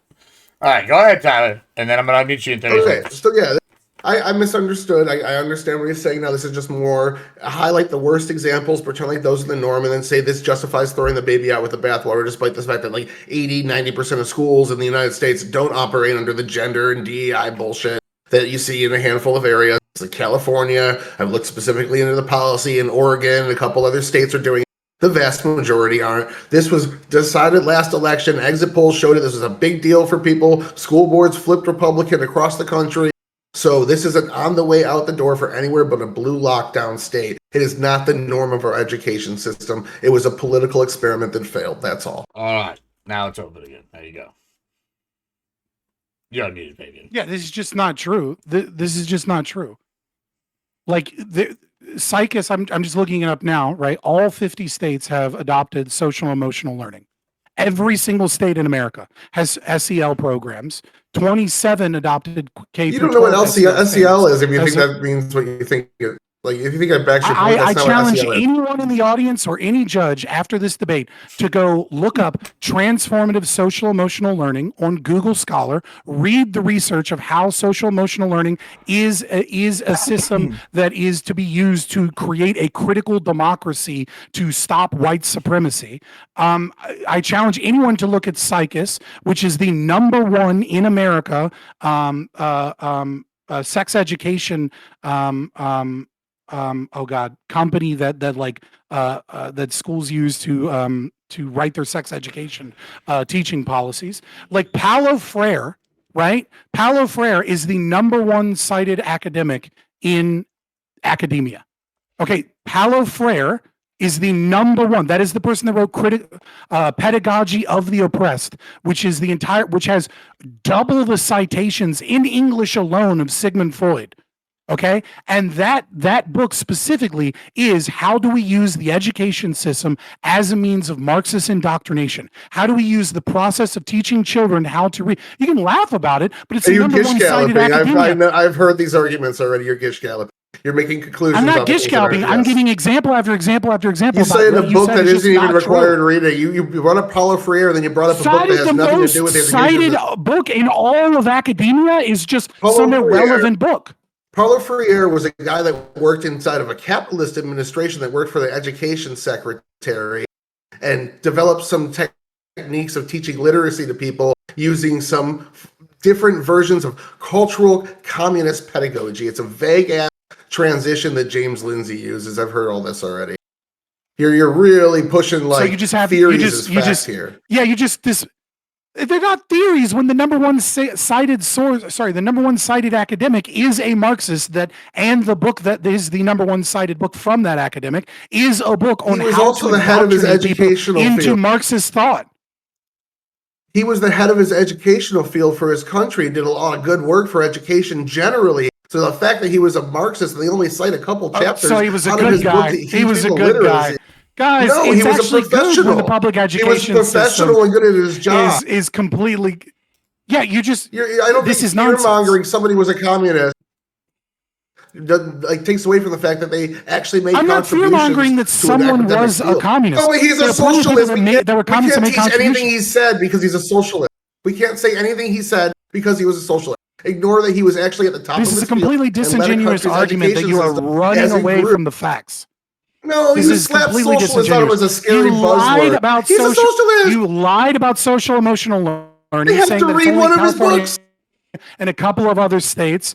You don't know anything about Psychus, and then you all of a sudden magically do know about Psychus, and it's actually not that big of a deal. And then you don't know anything about the fact that Paulo Freire's the #1 cited academic in pedagogy and in academia in general. The main work that is being cited is Pedagogy of the Oppressed. The main book that is being cited that has over 200,000 citations in English alone. The book is about teaching literacy in other languages to a bunch of natives. Bunch of natives that didn't know how to read.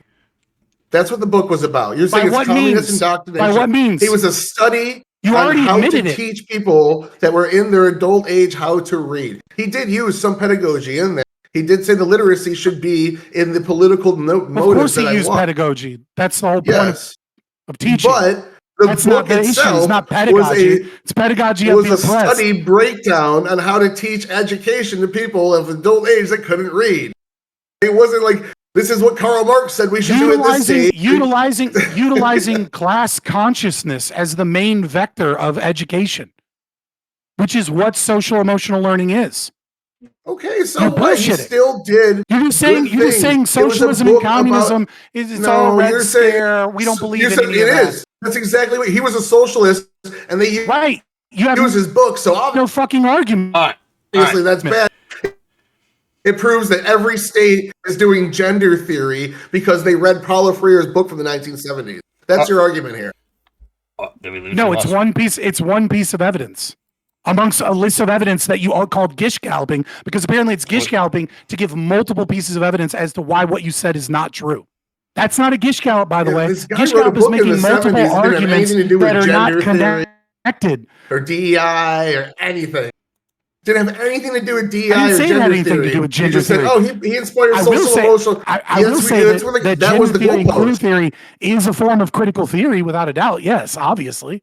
That was the argument that I made that you were critiquing was about 5 states teaching gender theory, and you're like, but they all teach social emotional learning, and Paulo Freire had an influence in that. So you never tied the two 45 together. states You have just no shifted. concept of gender theory whatsoever. Shifted. That's your claim? They may have some, but they don't teach it. They don't teach it to the level where parents were appalled about and voting against.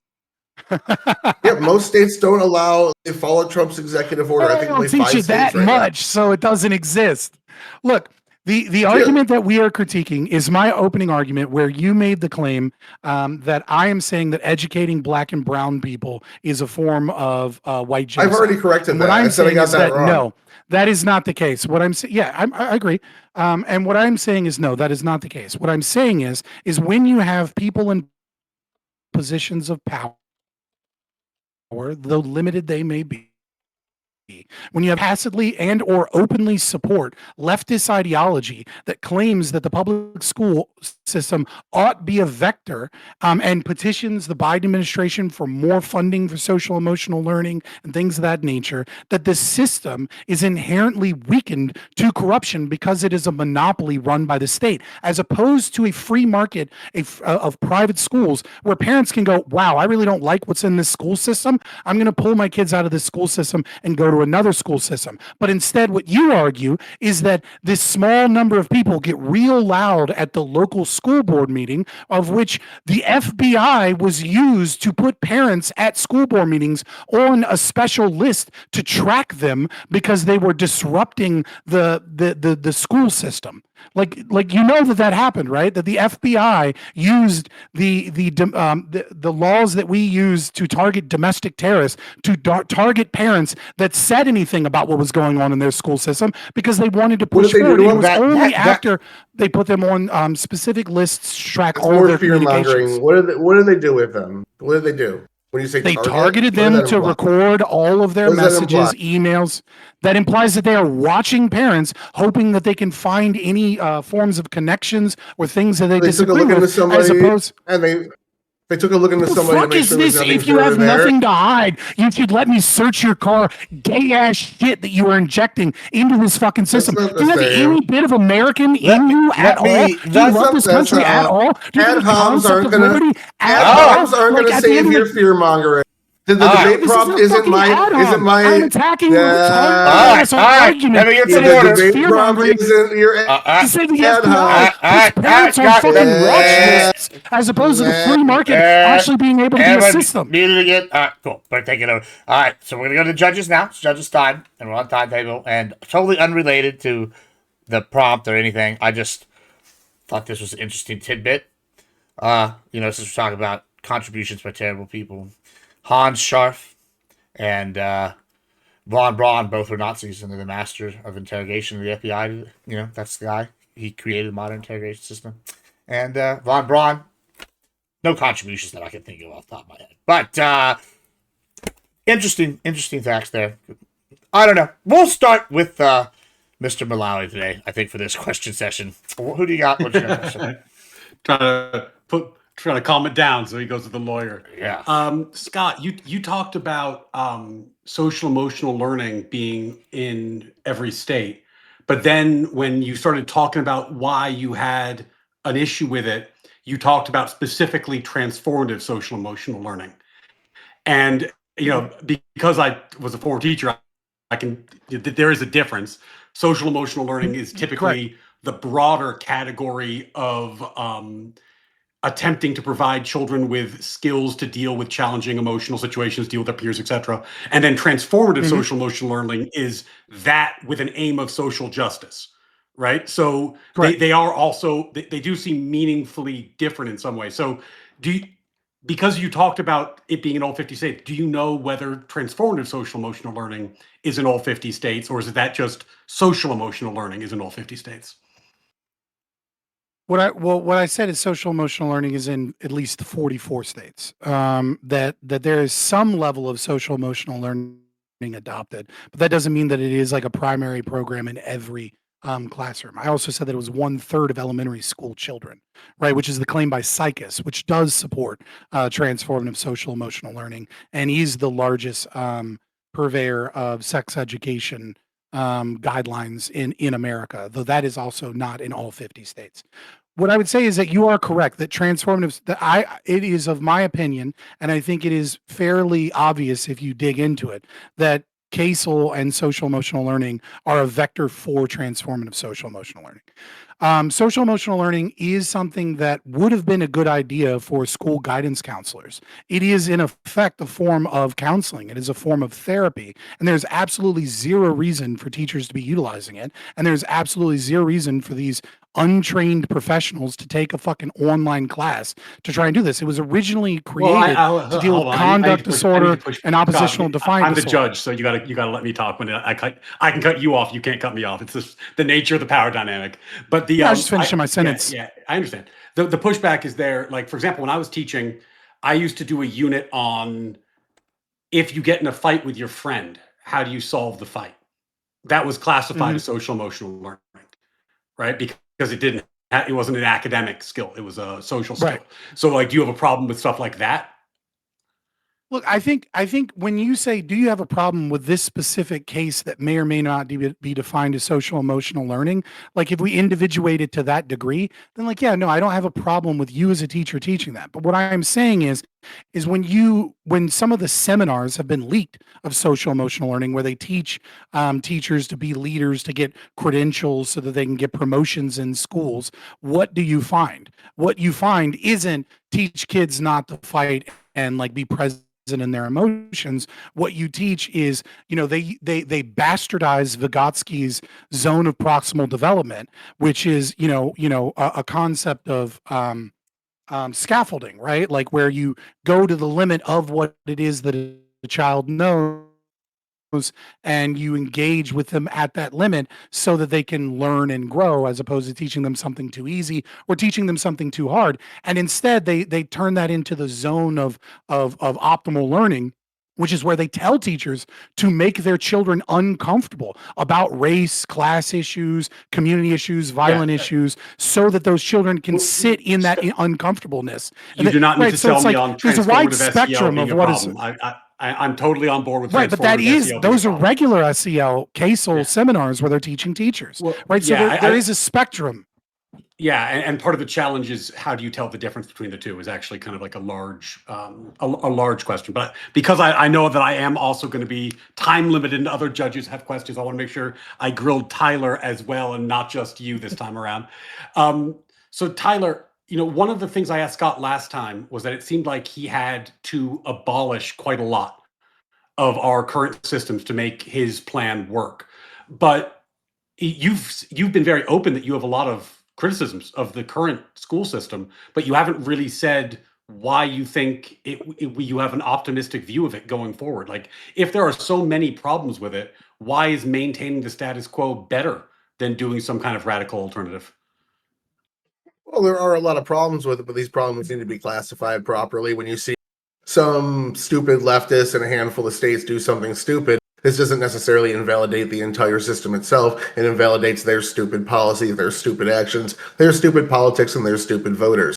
So also, I was very open as to how much, with her question about voucher programs, I was very open to flexibility on that. My argument here is solely based around the prompt specifically, why we need to abolish public school, why it needs to be gone or exist. And I'm saying even if we change the system, even if we make it different than what we have today, even if we expand it, even if we reduce it, I still have the win in the eyes of the prompt. I am just formulating it specifically around that for the sake of the debate. So, but one of the problems that got raised in the last segment, and I think it is one worth talking about, is that education, the people, just the staffs in education, teachers unions, teachers, administrators, the skew is so, and I, having worked in these places, I can tell you from experience, it is exactly as reported. The skew is so much to the left that you are much more likely to meet somebody who openly identifies as a Marxist than as a conservative in most school settings. So in that kind of ideological landscape, how do you avoid the issues that Fabian is discussing, where you talk about, you know, the inevitable inclusion of, you know, Marxist or cultural Marxist ideas? How do you combat that when the people involved are going to naturally favor that over, you know, conservative alternatives? Absolutely. Well, you combat that by giving conservative alternatives and just waiting. You have to be patient. You do your right to work states where you don't need to be a teacher to be part of a teaching, or you don't have to be part of a teaching union to teach. You give alternatives to this, and then you wait. And then you wait for the nepotism to set in. Just like any giant company, eventually, once they made it to the top, they're going to start spending on their interests more than just continuing to grow and grow and grow the business. We made it to the top of the mountain. Let's do some things now with this. And just like that, the teachers' unions are going to be the same. They're pushing unpopular agendas. They're pushing, we won't go back to school until we're fully vaccinated and the kids are fully vaccinated, and we still want 2 remote days even after COVID's gone, and things of that nature. That pissed parents off. We saw sweeping reforms in terms of local governments and their state and who was actually running their education board. On top of that, we saw people fleeing states. So that movement with your feet to flee those states, go to these other places, and even the sway in education. I saw it was only anecdotal, it wasn't a lot, and it didn't fully sway over. But I saw several polls that show the Republicans were, for the first time in like 40 years, leading the Democrats in terms of national education, who you want to control education. It reversed, it's back to where it was. But I at least saw at one point during the trans madness that it broke through a little bit. So at the end of the day, we have the mechanism in place to correct for these things. We're just looking at it in too small of a scale of time, I feel like. Why should conservatives have to flee their entire state instead of just going to a different company in their area? Like, you recognize competition is healthy. You recognize that it's superior when you're given choice. Yet you don't want to give the freedom of parents to actually have that choice. I would to move to an entire new state. Listen, I would if we expanded like Abby's question asked. Yeah. So I would then. We're gonna go to the next judge because we're getting close to time here. So let's go to, speaking of Abby, let's go to Abby.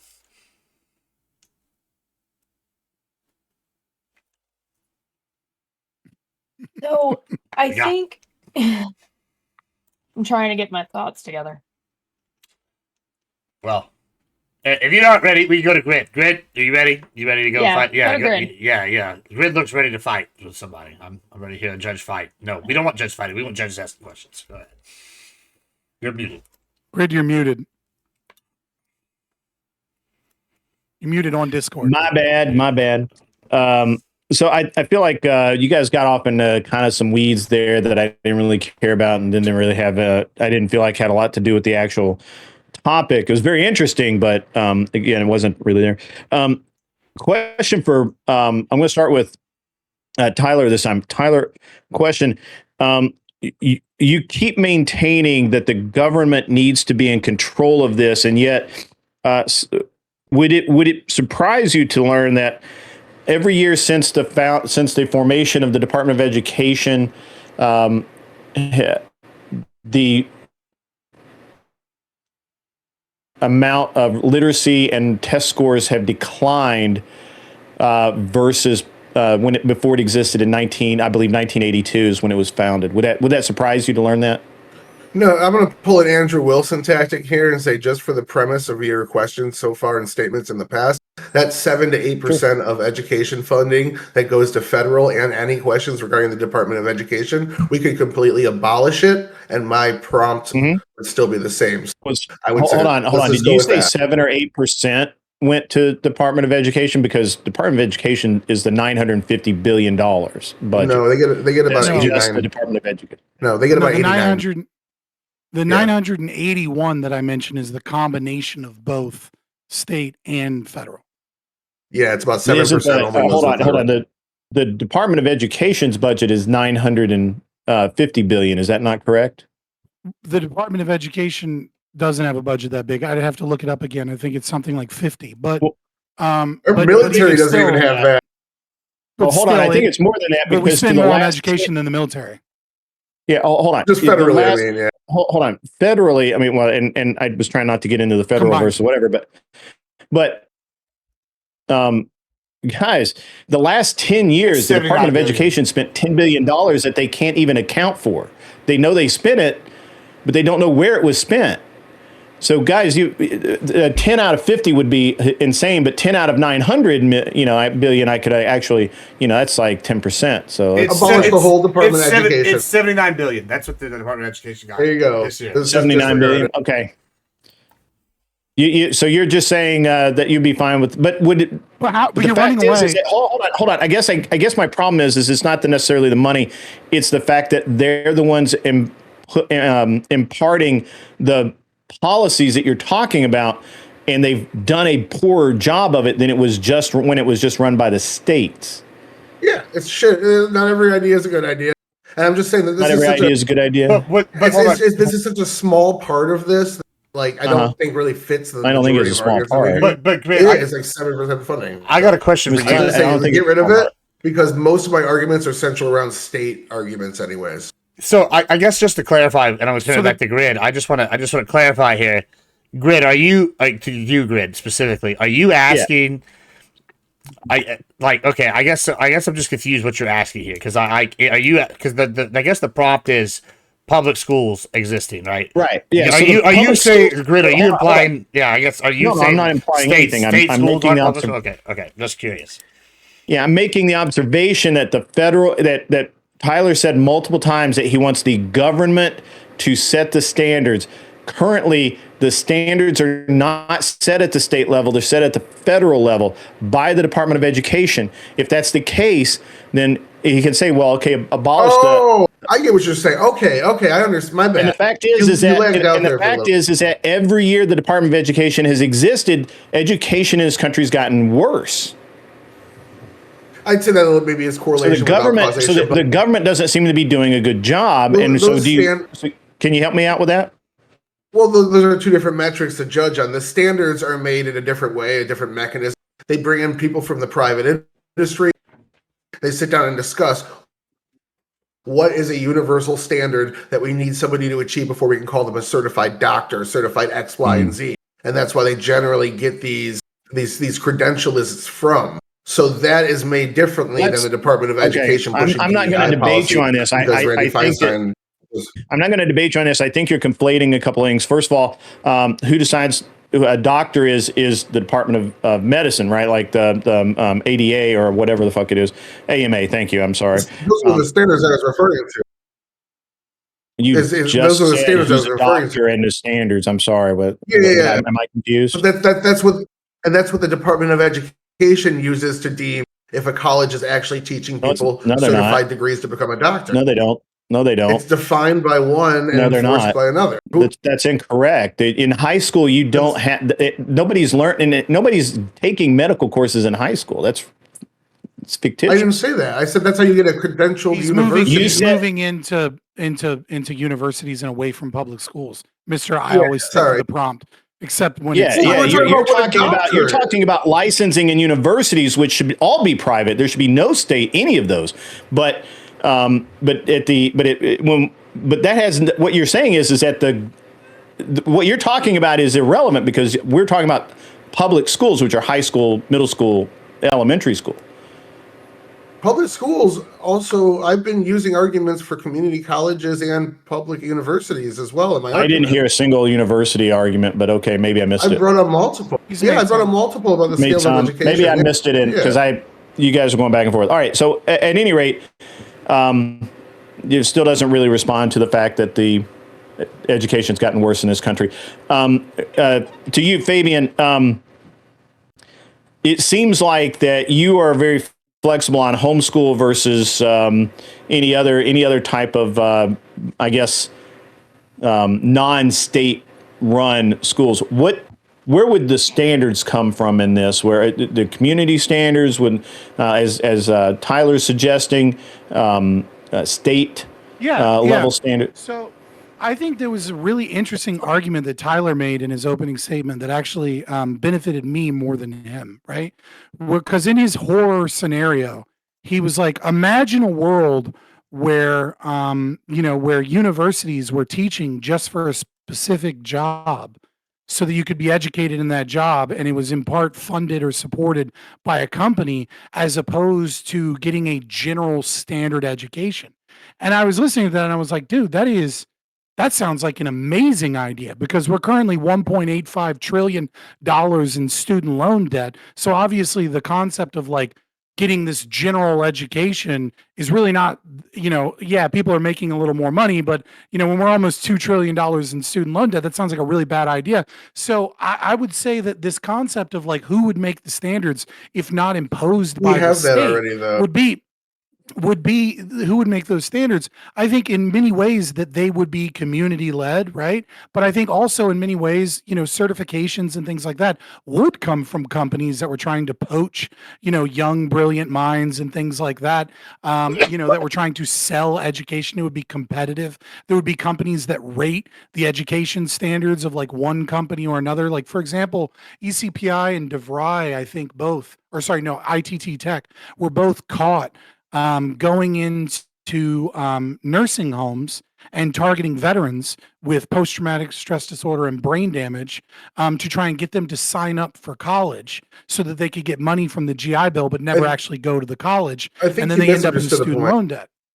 So the point we already have that. We have, so for instance, I'm in IT, we have the CompTIA A+. And this is something that the industry got together with educators and evaluated this standard that they wanted taught in schools. You can go to a college and take classes on it specifically just for that, and that'll get you into that specific industry. That already exists. What I was talking about is you sign up for a law degree.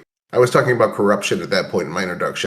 You sign up for a law degree and you go in, and this college only teaches you part of this segment of law. Right. Yeah, so again, but it applies in the same way, right? So my argument is, and my argument and response to you is if you know what you're signing up for, it's great. Absolutely. Sure. But what I'm saying is that who is to say what is or isn't the appropriate education of a child, right? I mean, we have a current school system that says that parents, we have a current school system that says taking your child out of like their mandatory schooling that is taught to the lowest standard for one day is poor attendance and should mark poorly on the child when you decide to take your child to the aquarium and learn about marine biology, or you decide to take your child to a museum or maybe you decide to take your child to a blues festival somewhere and gain, knowledge in the arts. No, you must fit to the state approved standard of what it is that we believe is the right thing and the right level of arts and the right things. Oh, and by the way, we teach it to the lowest standard. So if your kid is excelling in public schools, they are punished by being beaten to death 8 hours a day with boring presentations and information they could very quickly grasp. And if you take your kids out, you're demarked. You are punished. You can potentially get in trouble for truancy and things of that nature. What I'm saying is I think parents are those that love their children most should be the default position of knowing what they ought teach their children and to give their children opportunities. And I think history, both economically, we can see that overwhelmingly throughout the entire world, that once parents get enough money, they educate their children by any means necessary. We saw this in Bangladesh, for example, where just the threat of the ready-made garment industry introducing child labor laws caused companies to fire all of the child laborers in Bangladesh. And UNICEF and Paul Krugman both followed up. And what they found is that those children overwhelmingly ended up injured and in child prostitution and sex trafficking. Because the reality of the situation is that poor countries don't educate their children. All right. Go ahead. Ask your last question. Well, we got the last question I have is for either or both of you guys. So what we're seeing with public schools is that parents who care about their kids literally move between school districts because of the rating of the and the the input of other parents as to how good those schools are. So I would say that is a refutation of Tyler's point, and I don't know that it does Fabian any good. So I'd really like to hear your guys' point on that. What? I'm sorry. Could you expand upon? I got a your slightly question? lost. So if I were in school district A, right, and school district A sucks because, you know, even though there's supposedly standards are so low, nobody gives a shit, and so you're Baltimore, right? Yeah, but school B, which is the next township or county or whatever, wherever, I don't understand where you guys, everybody has a different nomenclature here. But the next one over, that one is good. And so I falsify some papers and I put my kid in that school because it's better. And then of course now the school system where I'm at doesn't have a smart kid because my smart kid's over here. And it seems to kind of be a refutation of what Tyler was talking about, this guiding standards, but I don't know that it supports Fabian's argument. So I'm really kind of interested in. I get what you're saying now. Gotcha. So Okay. yeah, there are standards, but like there's just not enough great teachers. There's not enough. Sometimes you have a low income area right next to a medium income area. You just have more money going into that school. Pay better teachers, pay better staff, get better equipment, things of that nature. And that's something, yeah, absolutely. You want to get your kids in a good school. So you look for a neighborhood with expensive houses in it so that you can move into that bitch and those rich people can get your kids a good education. Absolutely. It does not perfect. It's kind of sucks that it is balanced out that way. And I think a lot of the federal government spending is to try to balance that out a little bit. The federal government gives most of their money to these low income schools in order to help bring them up. And that's, again, only a small percent of that money. So it is a problem, and it's one that is trying to be addressed. We have a teacher shortage as well. I mean, that could also lead to it too. All right, let's I'm glad that you admitted. I'm glad. Oh, I'm sorry. You wanted my response as well, but I can forgo. Yeah, and go leave it ahead. Yeah, go ahead. for Yeah, closing. I'll give you 20 seconds. You can respond. We got to go to Abby. I'm happy that you concluded alongside with me that the government does spend most of its money per capita per student in lower income schools. Yeah, I mean, this just goes to show that throwing money at the problem doesn't actually solve the problem, and that the problem arises from a corrupt monopolistic system of public schooling as opposed to a competitive environment. And that I do think that the people leaving school districts for one or the other showcases that parents are willing to move, potentially even lose their job and have to uproot their entire family and their home just to get their kid in a better school. And this is why we need a competitive market of private schooling as opposed to public schooling. Oh wow! All right, perfect. Thank you so much. I wasn't even on purpose, but that was good timing. All right, Abby, go ahead and ask your questions. And then once we're done with those questions, we're gonna do one more brief open, and then we're going to close. All right, go ahead. My question was more around the advocation for public colleges, and I think I just want clarity around it. So you're saying that we need public schools also because we need public colleges to be able to set the standard for doctors, lawyers, etc. But from my understanding, only 27% of public college graduates even use the degree they go into the field that they get their degree in. So why should we keep that if it's that low of a rate and people are coming out with hundreds of thousands of dollars worth of debt? I don't understand how the two are correlated though. Like, are those people coming out with debt and not using their educations the one that are going into these high skilled jobs? Because I don't see that as the case. I see people going to English lit majors and art majors that end up becoming bartenders and things of that nature. Where if somebody goes in to become a doctor, there's such a demand for doctors right now. Why the hell are you not going to go in there and make $200,000 right out the gates, or a lawyer or something of that nature? A lot of those people are using their degrees in the creative class. But yeah, absolutely. There's a lot of stupid, bad degrees that they make available for people, but that's kind of the free market. If somebody's willing to pay, available? Who makes it available? Supplier. The college that wants to it's supply. It's almost like we have a government program that called the FDIC that gives college loans to anybody for any retarded ass degree, regardless of whether or not it's productive or marketable. And then the taxpayer is stuck with people that don't pay their student loans, and the economy has $1.85 trillion in student loan debt. It's almost like when the government gets involved, what you get is a lot of gender studies, women's studies degrees, as opposed to people going to a bank and saying, hey, I'd like to get a college degree. And they go, gender studies, women's studies, what's your GPA? Isn't this marketable? How are you going to make money? Fear mongering, the anecdote to throw the baby, to throw the baby out with the bathwater. Yes, you're talking about a small percentage. Most people don't even get student loans, and the ones that do pay it off. Most people pay off their student loans just fine, something like 90%. That's only when you calculate people that graduate college. There are a ton of people that start college, get student loans, and then don't finish college and don't even have the degree to show for it. And we were talking about the fact that the overwhelming majority of people do not use their college degrees. You can't just slap the word fear-mongering on something and then just say, therefore, it's wrong. Yes, I can, because you're trying to use that to invalidate the prompt, when all we have to do is change it. We could say, you only get the student loan if you do a degree that's in high market demand. That I'm magically right. No, I'm showcasing... I'm showcasing that when the government is involved, the prices skyrocket, and that people do not benefit. Yes, I get that. When you're saying when government is involved, it's always bad because potential bad can happen. What I'm saying is we change the program to only give. Happening right now. Look outside. Let me get a sentence out. I'm saying we change the program so that we only give these fucking loans to people in high market jobs.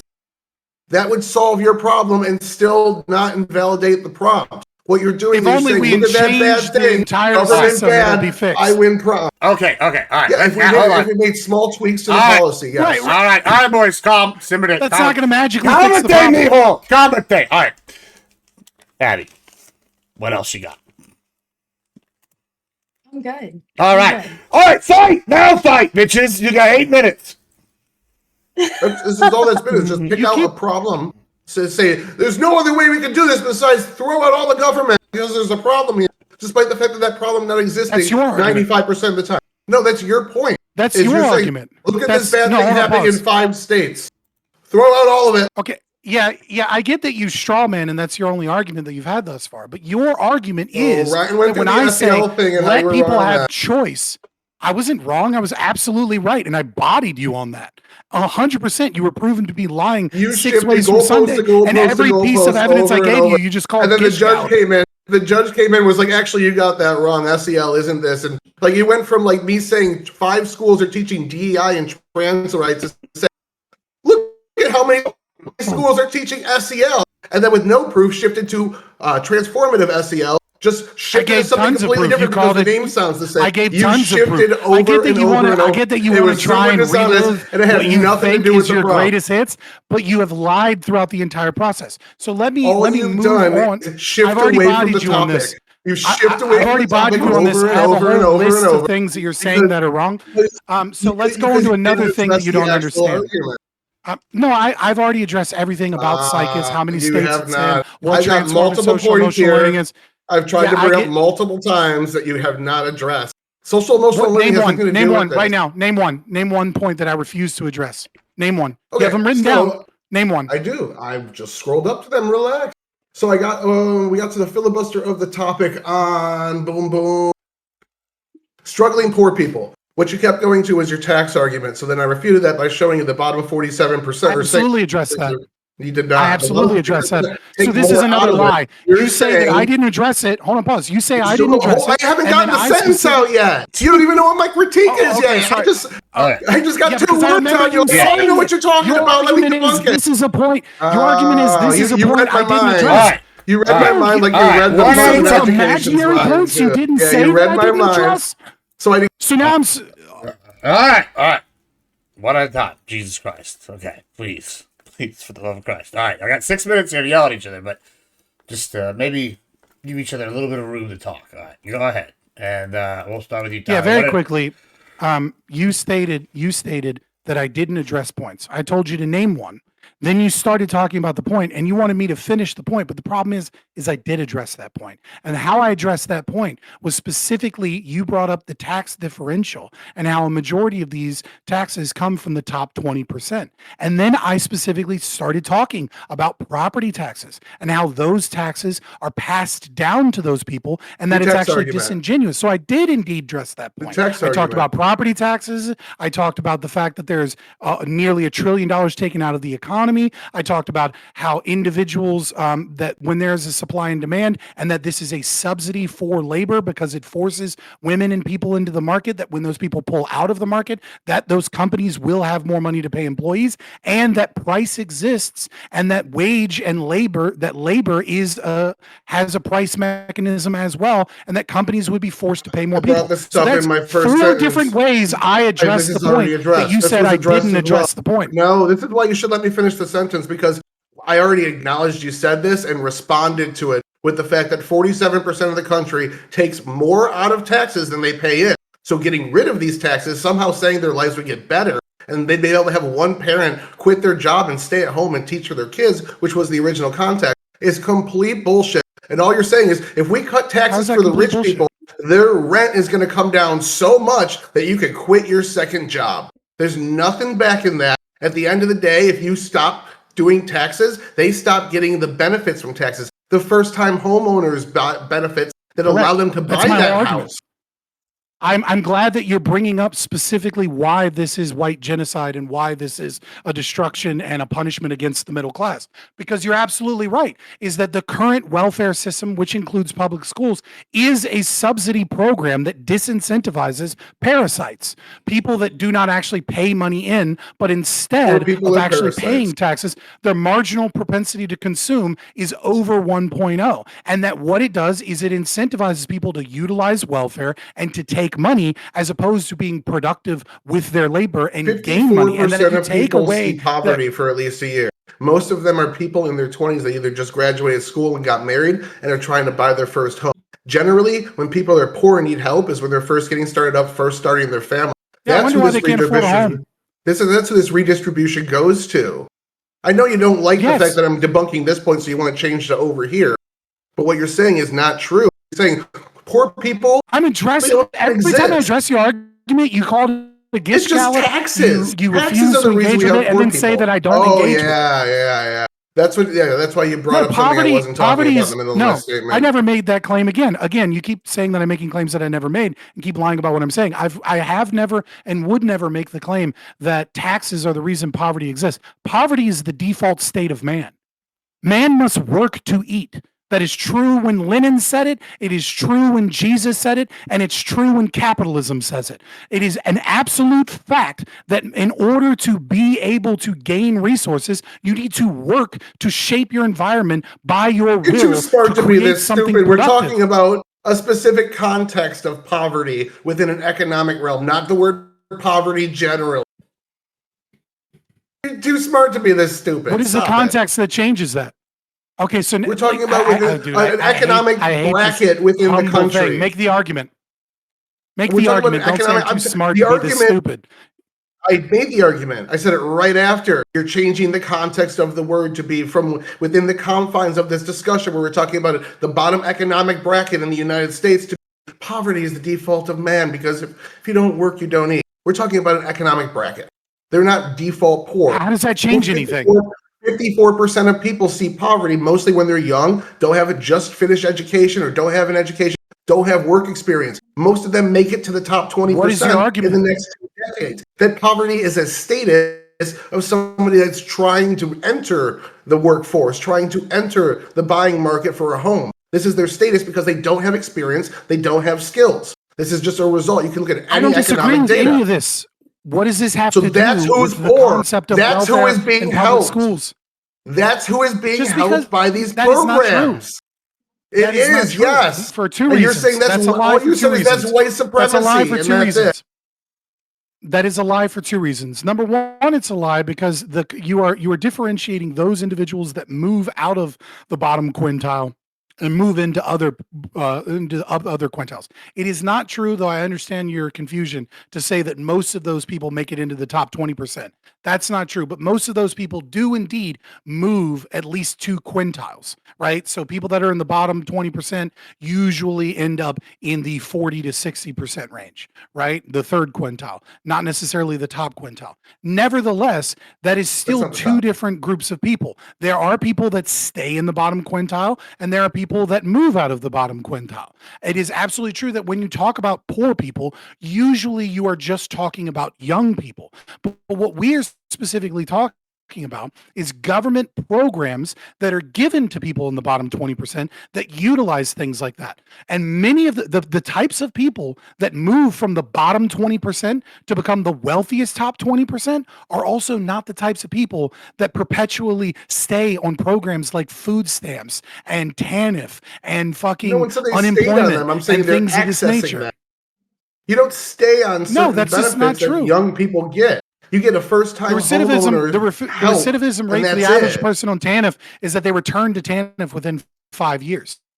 All right, Tyler, the people that use these you just shift around programs are the people that stay in the bottom 20% because they create a victim mindset and they create problems. Filibustering for 1 second and let me respond. Yeah, you got 30 seconds. You got 30 seconds, and then we're going to the closings. All right, 30 seconds. Go ahead. Don't interrupt it. That's not what a filibuster is, by the way. You don't know what any of these terms are. Yeah, that's it. I just don't know. Yeah, you're right. So generally, again, 54% of people see poverty. 73% make it to the top 20% within 20 years. These are people drastically moving up. The vast majority of people accessing these plans to buy their first home, to get help with schools, are people that are trying to buy homes, people that are trying to do everything right and don't yet have the skills or abilities to function in the market. Most young people see poverty. Most young people have those ramen noodle years. These are the people that are accessing these programs. These are the people being helped. We've gotten zero evidence that it's white supremacy. Okay, so if America took all of the welfare programs that it spends money on right now, I'm just responding. If America took all of the welfare programs and redistributed... No, stop for timing because we're going to closings. No, you don't know that. I already said it. You have the 20 seconds. We're going to closings. Don't be mad. I already said it. That's what we're doing. All right. Y'all got 3 minutes. Fabian, you get to go first. You got 3 minutes. And then you're going last time because you started. All right. I'm unmuting you. I'm going to leave you muted, Tyler, and I'm going to mute you while you do the other. And then, judges, after closings, send me who won. And then we're going to go to y'all, and we're going to hear about who won and why. All right. Go ahead, Fabian. You got 3 minutes starting now. Thank you so much for having me this evening. I've been hyper aggressive because I'm hyper passionate about the theft of $1 trillion destroying the lives of people all across America, so that they can send children to horrific schools and indoctrinate them into state-based programs that leave them illiterate, uneducated, and full of trauma, whilst their parents spend very little time with their children, leading towards a great mental health decline and a destruction of social ability amongst children. So I'm super passionate about this, and that's why I have to be this way. There was a lot of things I wanted to talk about in this debate, some kind of like unaddressed things. Overall, I reiterate my opening statement. None of that has been refuted. It is obviously true that taxation is theft, that it steals $1 trillion out of the market, and that theft obviously has deleterious economic impacts on everyone. When you steal $1 trillion from the market, that is money that is being stolen from the most valued means, what it is people want to spend money on, and is instead funneled into school programs that are horrific, with teachers that are horrific, with teachers unions that are horrific. And the education says we're getting nothing for it except increased violence and increasingly lower standards in education. And we're losing over the last few decades. We went from one of the most educated and intelligent populations in the world to many countries in Europe, many countries in a few in South America, China and other nations beating us because we just can't keep up when we're stealing so much money. a few of the things that he brought up, one thing that I thought was really interesting that I figured I'd talk about in the closing statement is this concept of doctors. And I think the story of where doctors' certifications come from is actually a great allegory for why government involvement in socialism is such a destructive thing in public education. And, if you don't know the story, I've done some breakdowns on it. Ryan, I think I did one with you and some other people. But the healthcare lodge system was created, and essentially how the story goes of doctors' credentials is that poor people, coal miners, um, were got together and started fraternal organizations to try and collectively get together and say what wages doctors deserved. Instead of trying to negotiate with small doctors' offices, they created organizations. And with those organizations, they were able to get better doctors and better medical treatment for those people. And this really pissed off the rich and the wealthy elite. And so what they started doing is they started petitioning governments and state governments to make these things illegal and to have a certified credentialing system that would be handled by the American Medical Association. And the main reason is that healthcare costs were too low. The biggest complaint that they had was that they were losing money because the poor people were negotiating in a free capitalist market. And so they needed socialism to save them. And the way it saved them was our current doctor shortage today, where doctors do make great money if you go and get an education as a doctor, but they make great money because the AMA artificially keeps us from having enough doctors in our medical field and keeps us unhealthy by utilizing the socialist practices to protect the wealthy elite and to keep the middle class strangled. And so I think that everything that I've said has remained relatively unchallenged, and every point that Tyler made has only supported my arguments. All right. Okay. Thank you so much. 1 second, Tyler. Let me reset this. And you got 3 minutes. Go. Bro, you're muted. I'm sorry. I mean, unmute you. Unmute you. All right.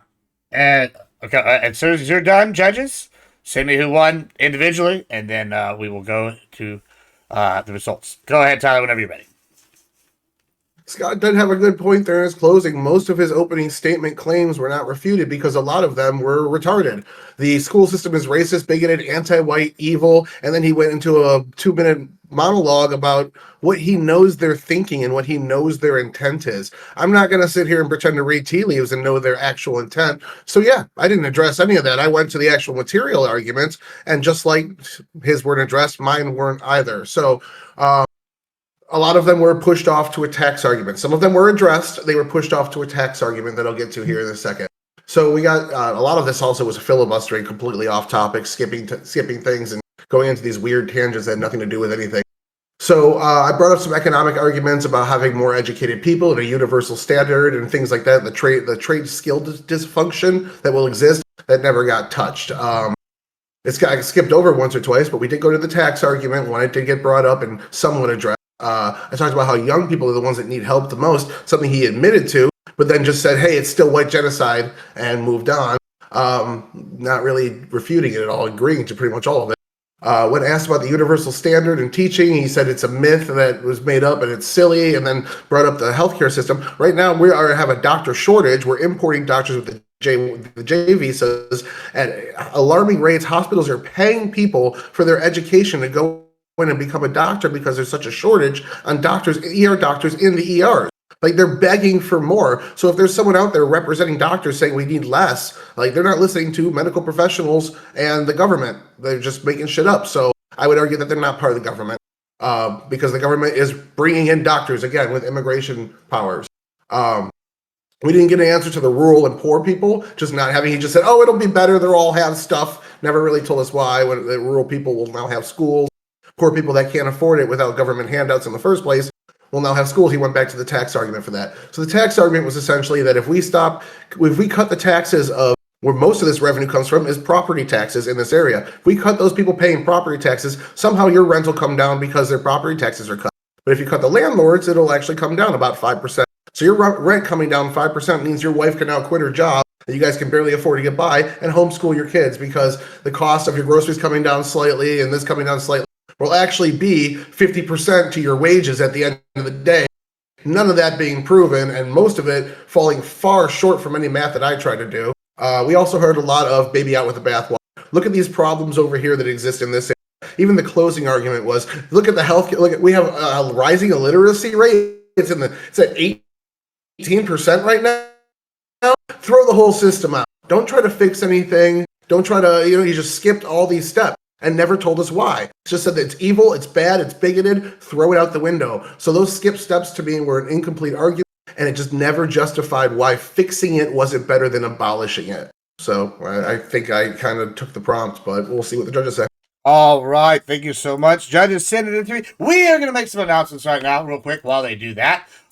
We're going to be having, at the end of this season, we're going to be putting up seasonal rankings for the end of the season rankings. In addition to the all-time rankings, they're going to look pretty much identical, but they're going to branch off separately once the new season starts. And then after the season, we'll have the Grand Prix opening up again.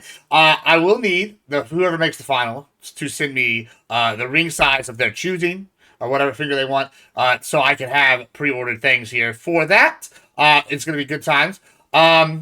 Unless you all know off the top of your head, do you know what the middle finger average size is? And then I'll just order a couple of those. And that'll be the easiest. Do you know? Abby might know. You don't know the middle finger size? No? Failed. You failed me. Drew for how long? And you don't know that answer.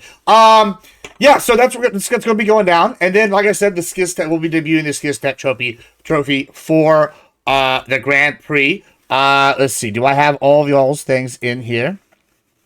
I'm just waiting on your vote, Abby, on who you think won, and then we'll be good to go.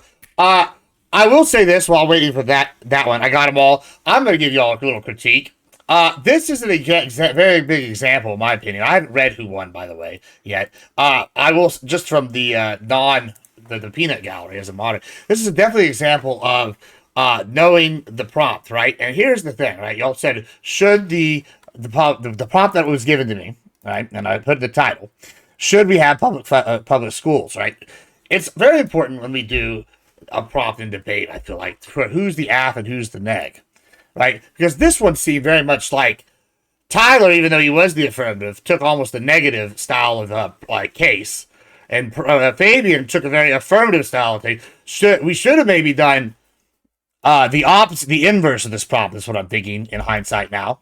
But I think that's interesting. Also, Tyler. I did that on purpose. Also, Tyler, which is really entertaining. I don't want anybody here to think that be said Tyler is a conservative, even though he's been pushed as a conservative, because he didn't argue any pro-public school things that a conservative would like. He didn't once argue about boosters. He didn't talk about alumni. He didn't talk about teams and sports. He didn't talk about how there's open schools where you can just send kids, and kids go in Texas from one school to another just to play football. That's a big thing. We didn't talk about Texas funding colleges with taxes from the tap instead of doing it from people, the community. There's all these things you could have sold conservatives on, but you argued like a lefty. So I just want to say to people that argue that Tyler has turned red, he's still got some of them lefty tendencies. All right, let me look at who make sure I got all the judges. I'm just trying to argue the prompt. Every critique he made, my goal was to say, like, look, this is a problem we can fix, rather than throwing out the system. I was just trying to argue the prompt. I wasn't arguing for the left or the right. That's really the words on the screen. That's really funny, because now I've just read the judges, and we'll start with Mr. McLaughlin, because I just read what you messaged me, and it's almost the exact same thing I just said. Yeah. This was. By the way, this was fun. Thank you guys. Thanks for having me, Gibbs. Thank you guys for bringing the heat tonight. This was a little bit messy because we got way off the prompt, like a lot of times.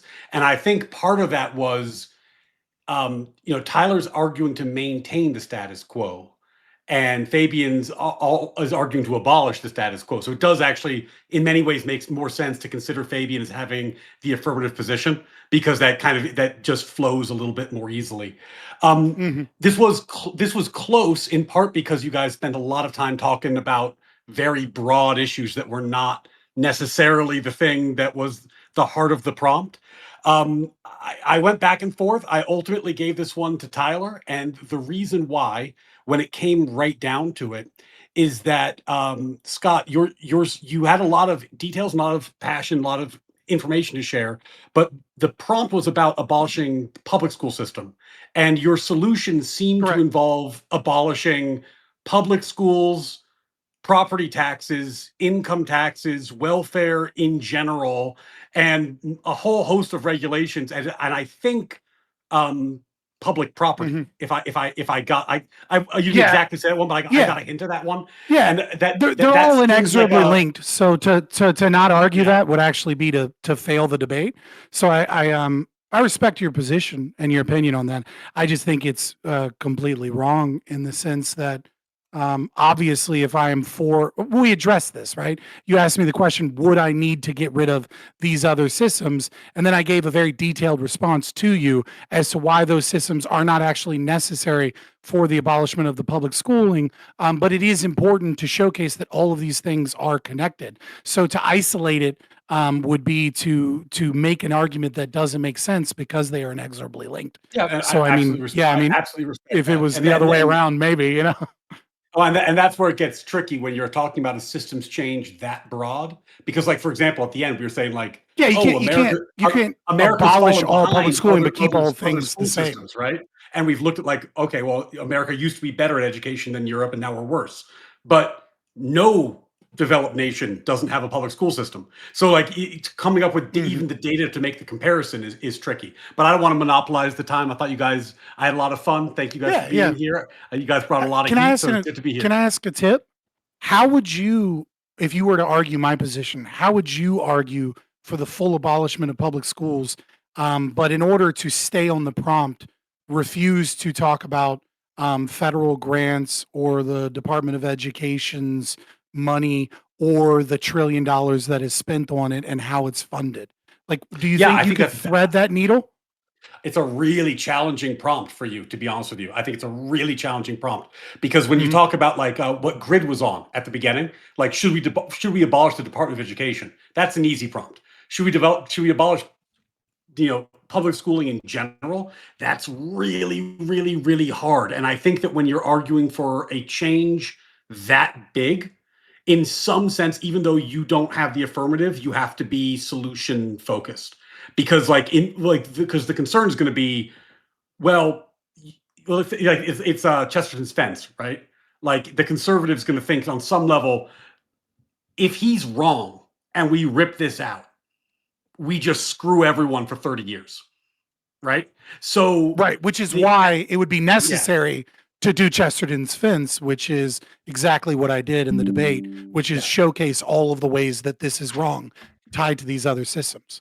So I feel like you kind of answered for me, which is you would have debated it the same way and you agree with me, but you think Tyler won despite agreeing with me.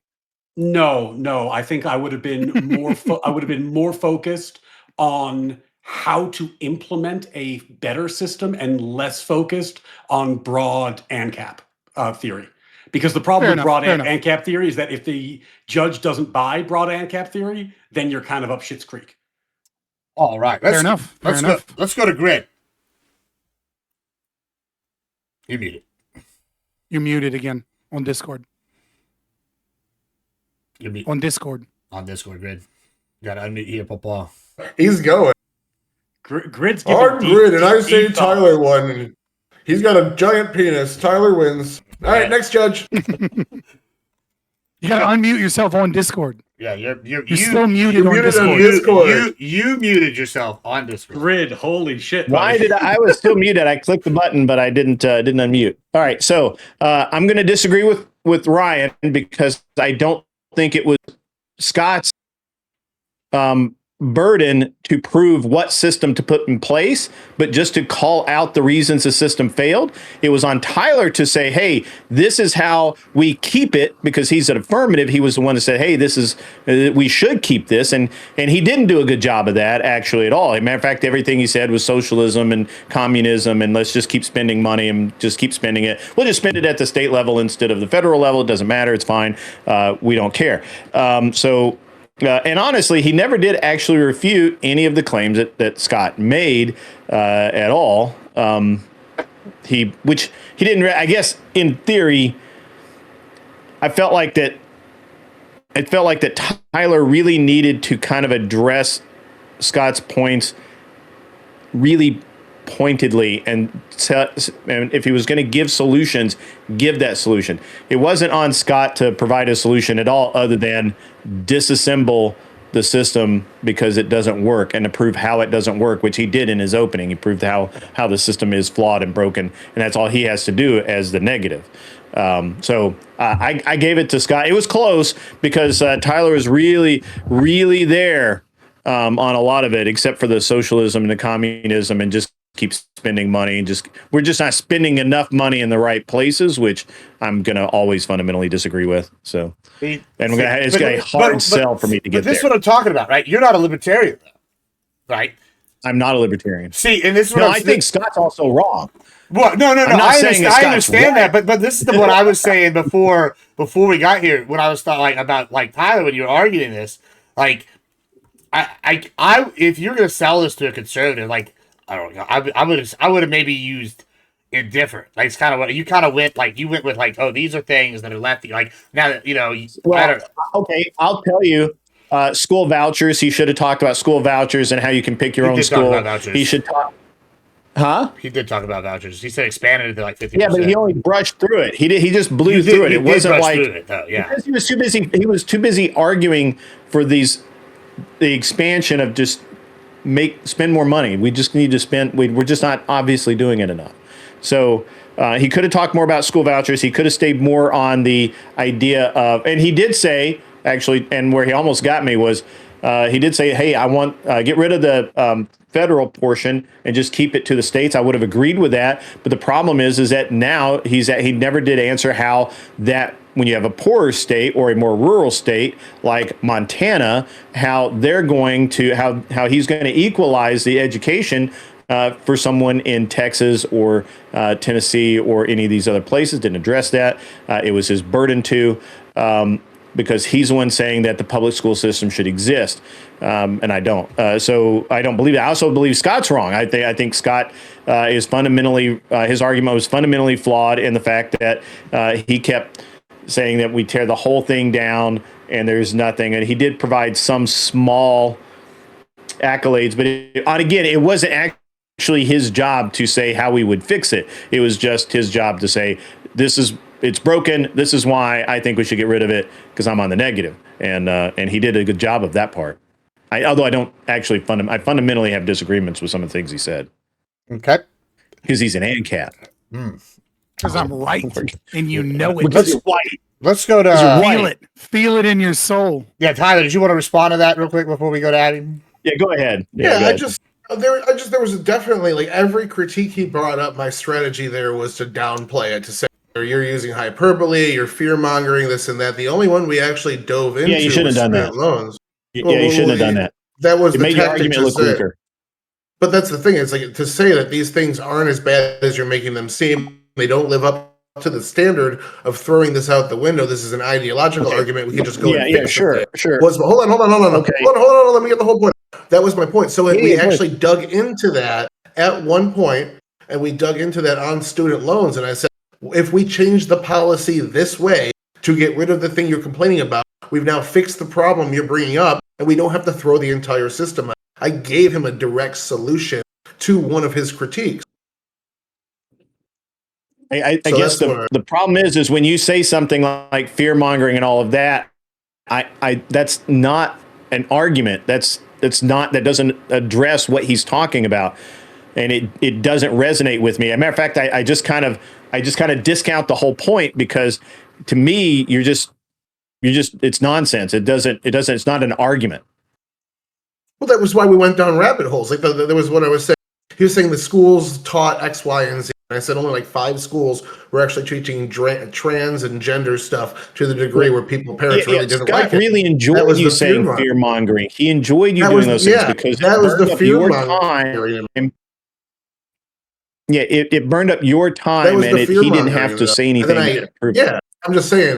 After that, I turned around and explained what I meant by it. Is that you're saying this is happening in a couple really left-wing states, not the country generally.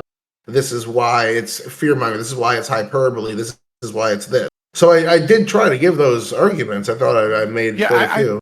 I think you were wrong on the fear-mongering one to a certain degree, and I think I showcased. Yeah, it's just buzzwords. But nevertheless, I think you have to be. I would say you have to be careful about using debate bro terms or logical fallacies, right? If they're wrong, right? Because and you have to be careful about sprinkling them in too much, or you end up looking like Destiny, right? Like you end up looking like you're just dismissing an argument as opposed to engaging with the argument.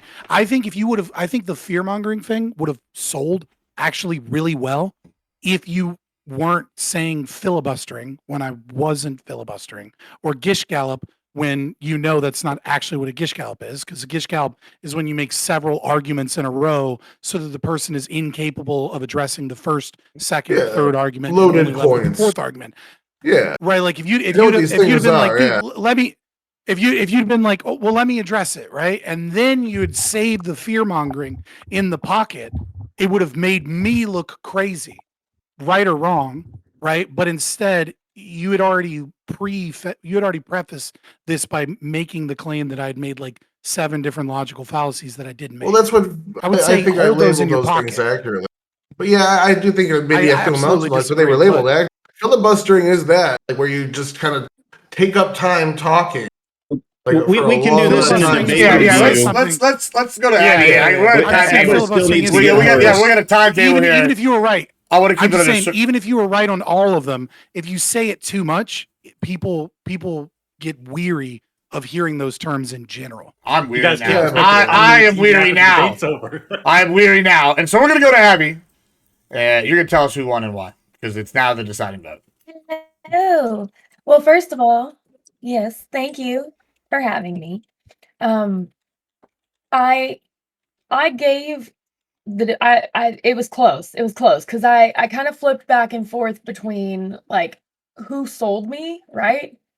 And strictly sticking to the prompt. And I ultimately gave it to Scott. And it's because he did sell me, right? It was one of those and it really did boil down to what you guys were just talking about. It felt as though during the debate, you weren't really contending with his points, you were just dismissing them. So, and it felt very like kind of dismissive. He'd make a point, and it seemed as though he was kind of contending back with yours. And I just felt that he stood his argument a little bit better for giving many examples as to why we should kind of scrap it and start over. Maybe form a different system. And like Grid was saying, it wasn't really his wheelhouse to be able to provide that other system, just for reasons why the current system isn't working. And he was able to provide lots of, reasons why it wasn't working. And instead of kind of contending with his reasons for why this thing isn't working, it was dismissed kind of entirely. I think when it boils down to, yes, if you can take the position of change whatever you want, but that doesn't mean we have to get rid of it. It's almost arguing from utopia, right? Well, I'll just concede on whatever you want to change, we'll change it, right? But that doesn't mean we need to get rid of it. It was a hard one, but I ultimately gave it to Scott. Well, there you have it. That's very good. It's good. Very close one. Thanks to all our competitors. Looks like Fabian's going on to the finals of our season. And to face the winner of our lawyer off playoff side, it's going to be Lactoid versus Pentuple. So we'll see who the better lawyer is in the debate world. And then maybe one day we can get Mr. Malawi in here to come beat up on one of them as well. It'll be good. So that's going to conclude. Yeah, I'll have to go get my EMF belt. Yeah. It's the good. Yes, that's a good reference. I wasn't expecting that one out of you. Next time I judge, I don't want it to be 2 people I like. I need it to be one person I really don't like, and then another person I really don't like. That'd be easier. Yeah, it's it's better. It's unbiased that way. You know what I'm saying? It was tough, man, because I was kind of rooting for Tyler, but yeah, that's rough. Yeah, well, maybe one day we'll teach Tyler what it's like to be an actual conservative. He's coming to us slowly. We'll get him all the way. Yeah, we'll pull him in. Yeah, pull him in. So, but yeah, did he freeze? He's frozen. But I know people gotta go. I need to wrap this up. We're gonna raid out. Thank you so much for everybody being a part of this. We're going to raid out to. Hey Scott, congratulations. An old Halo friend. And since they're live, and they're never live, and we're gonna raid out to them. But Thank you all so much for being here.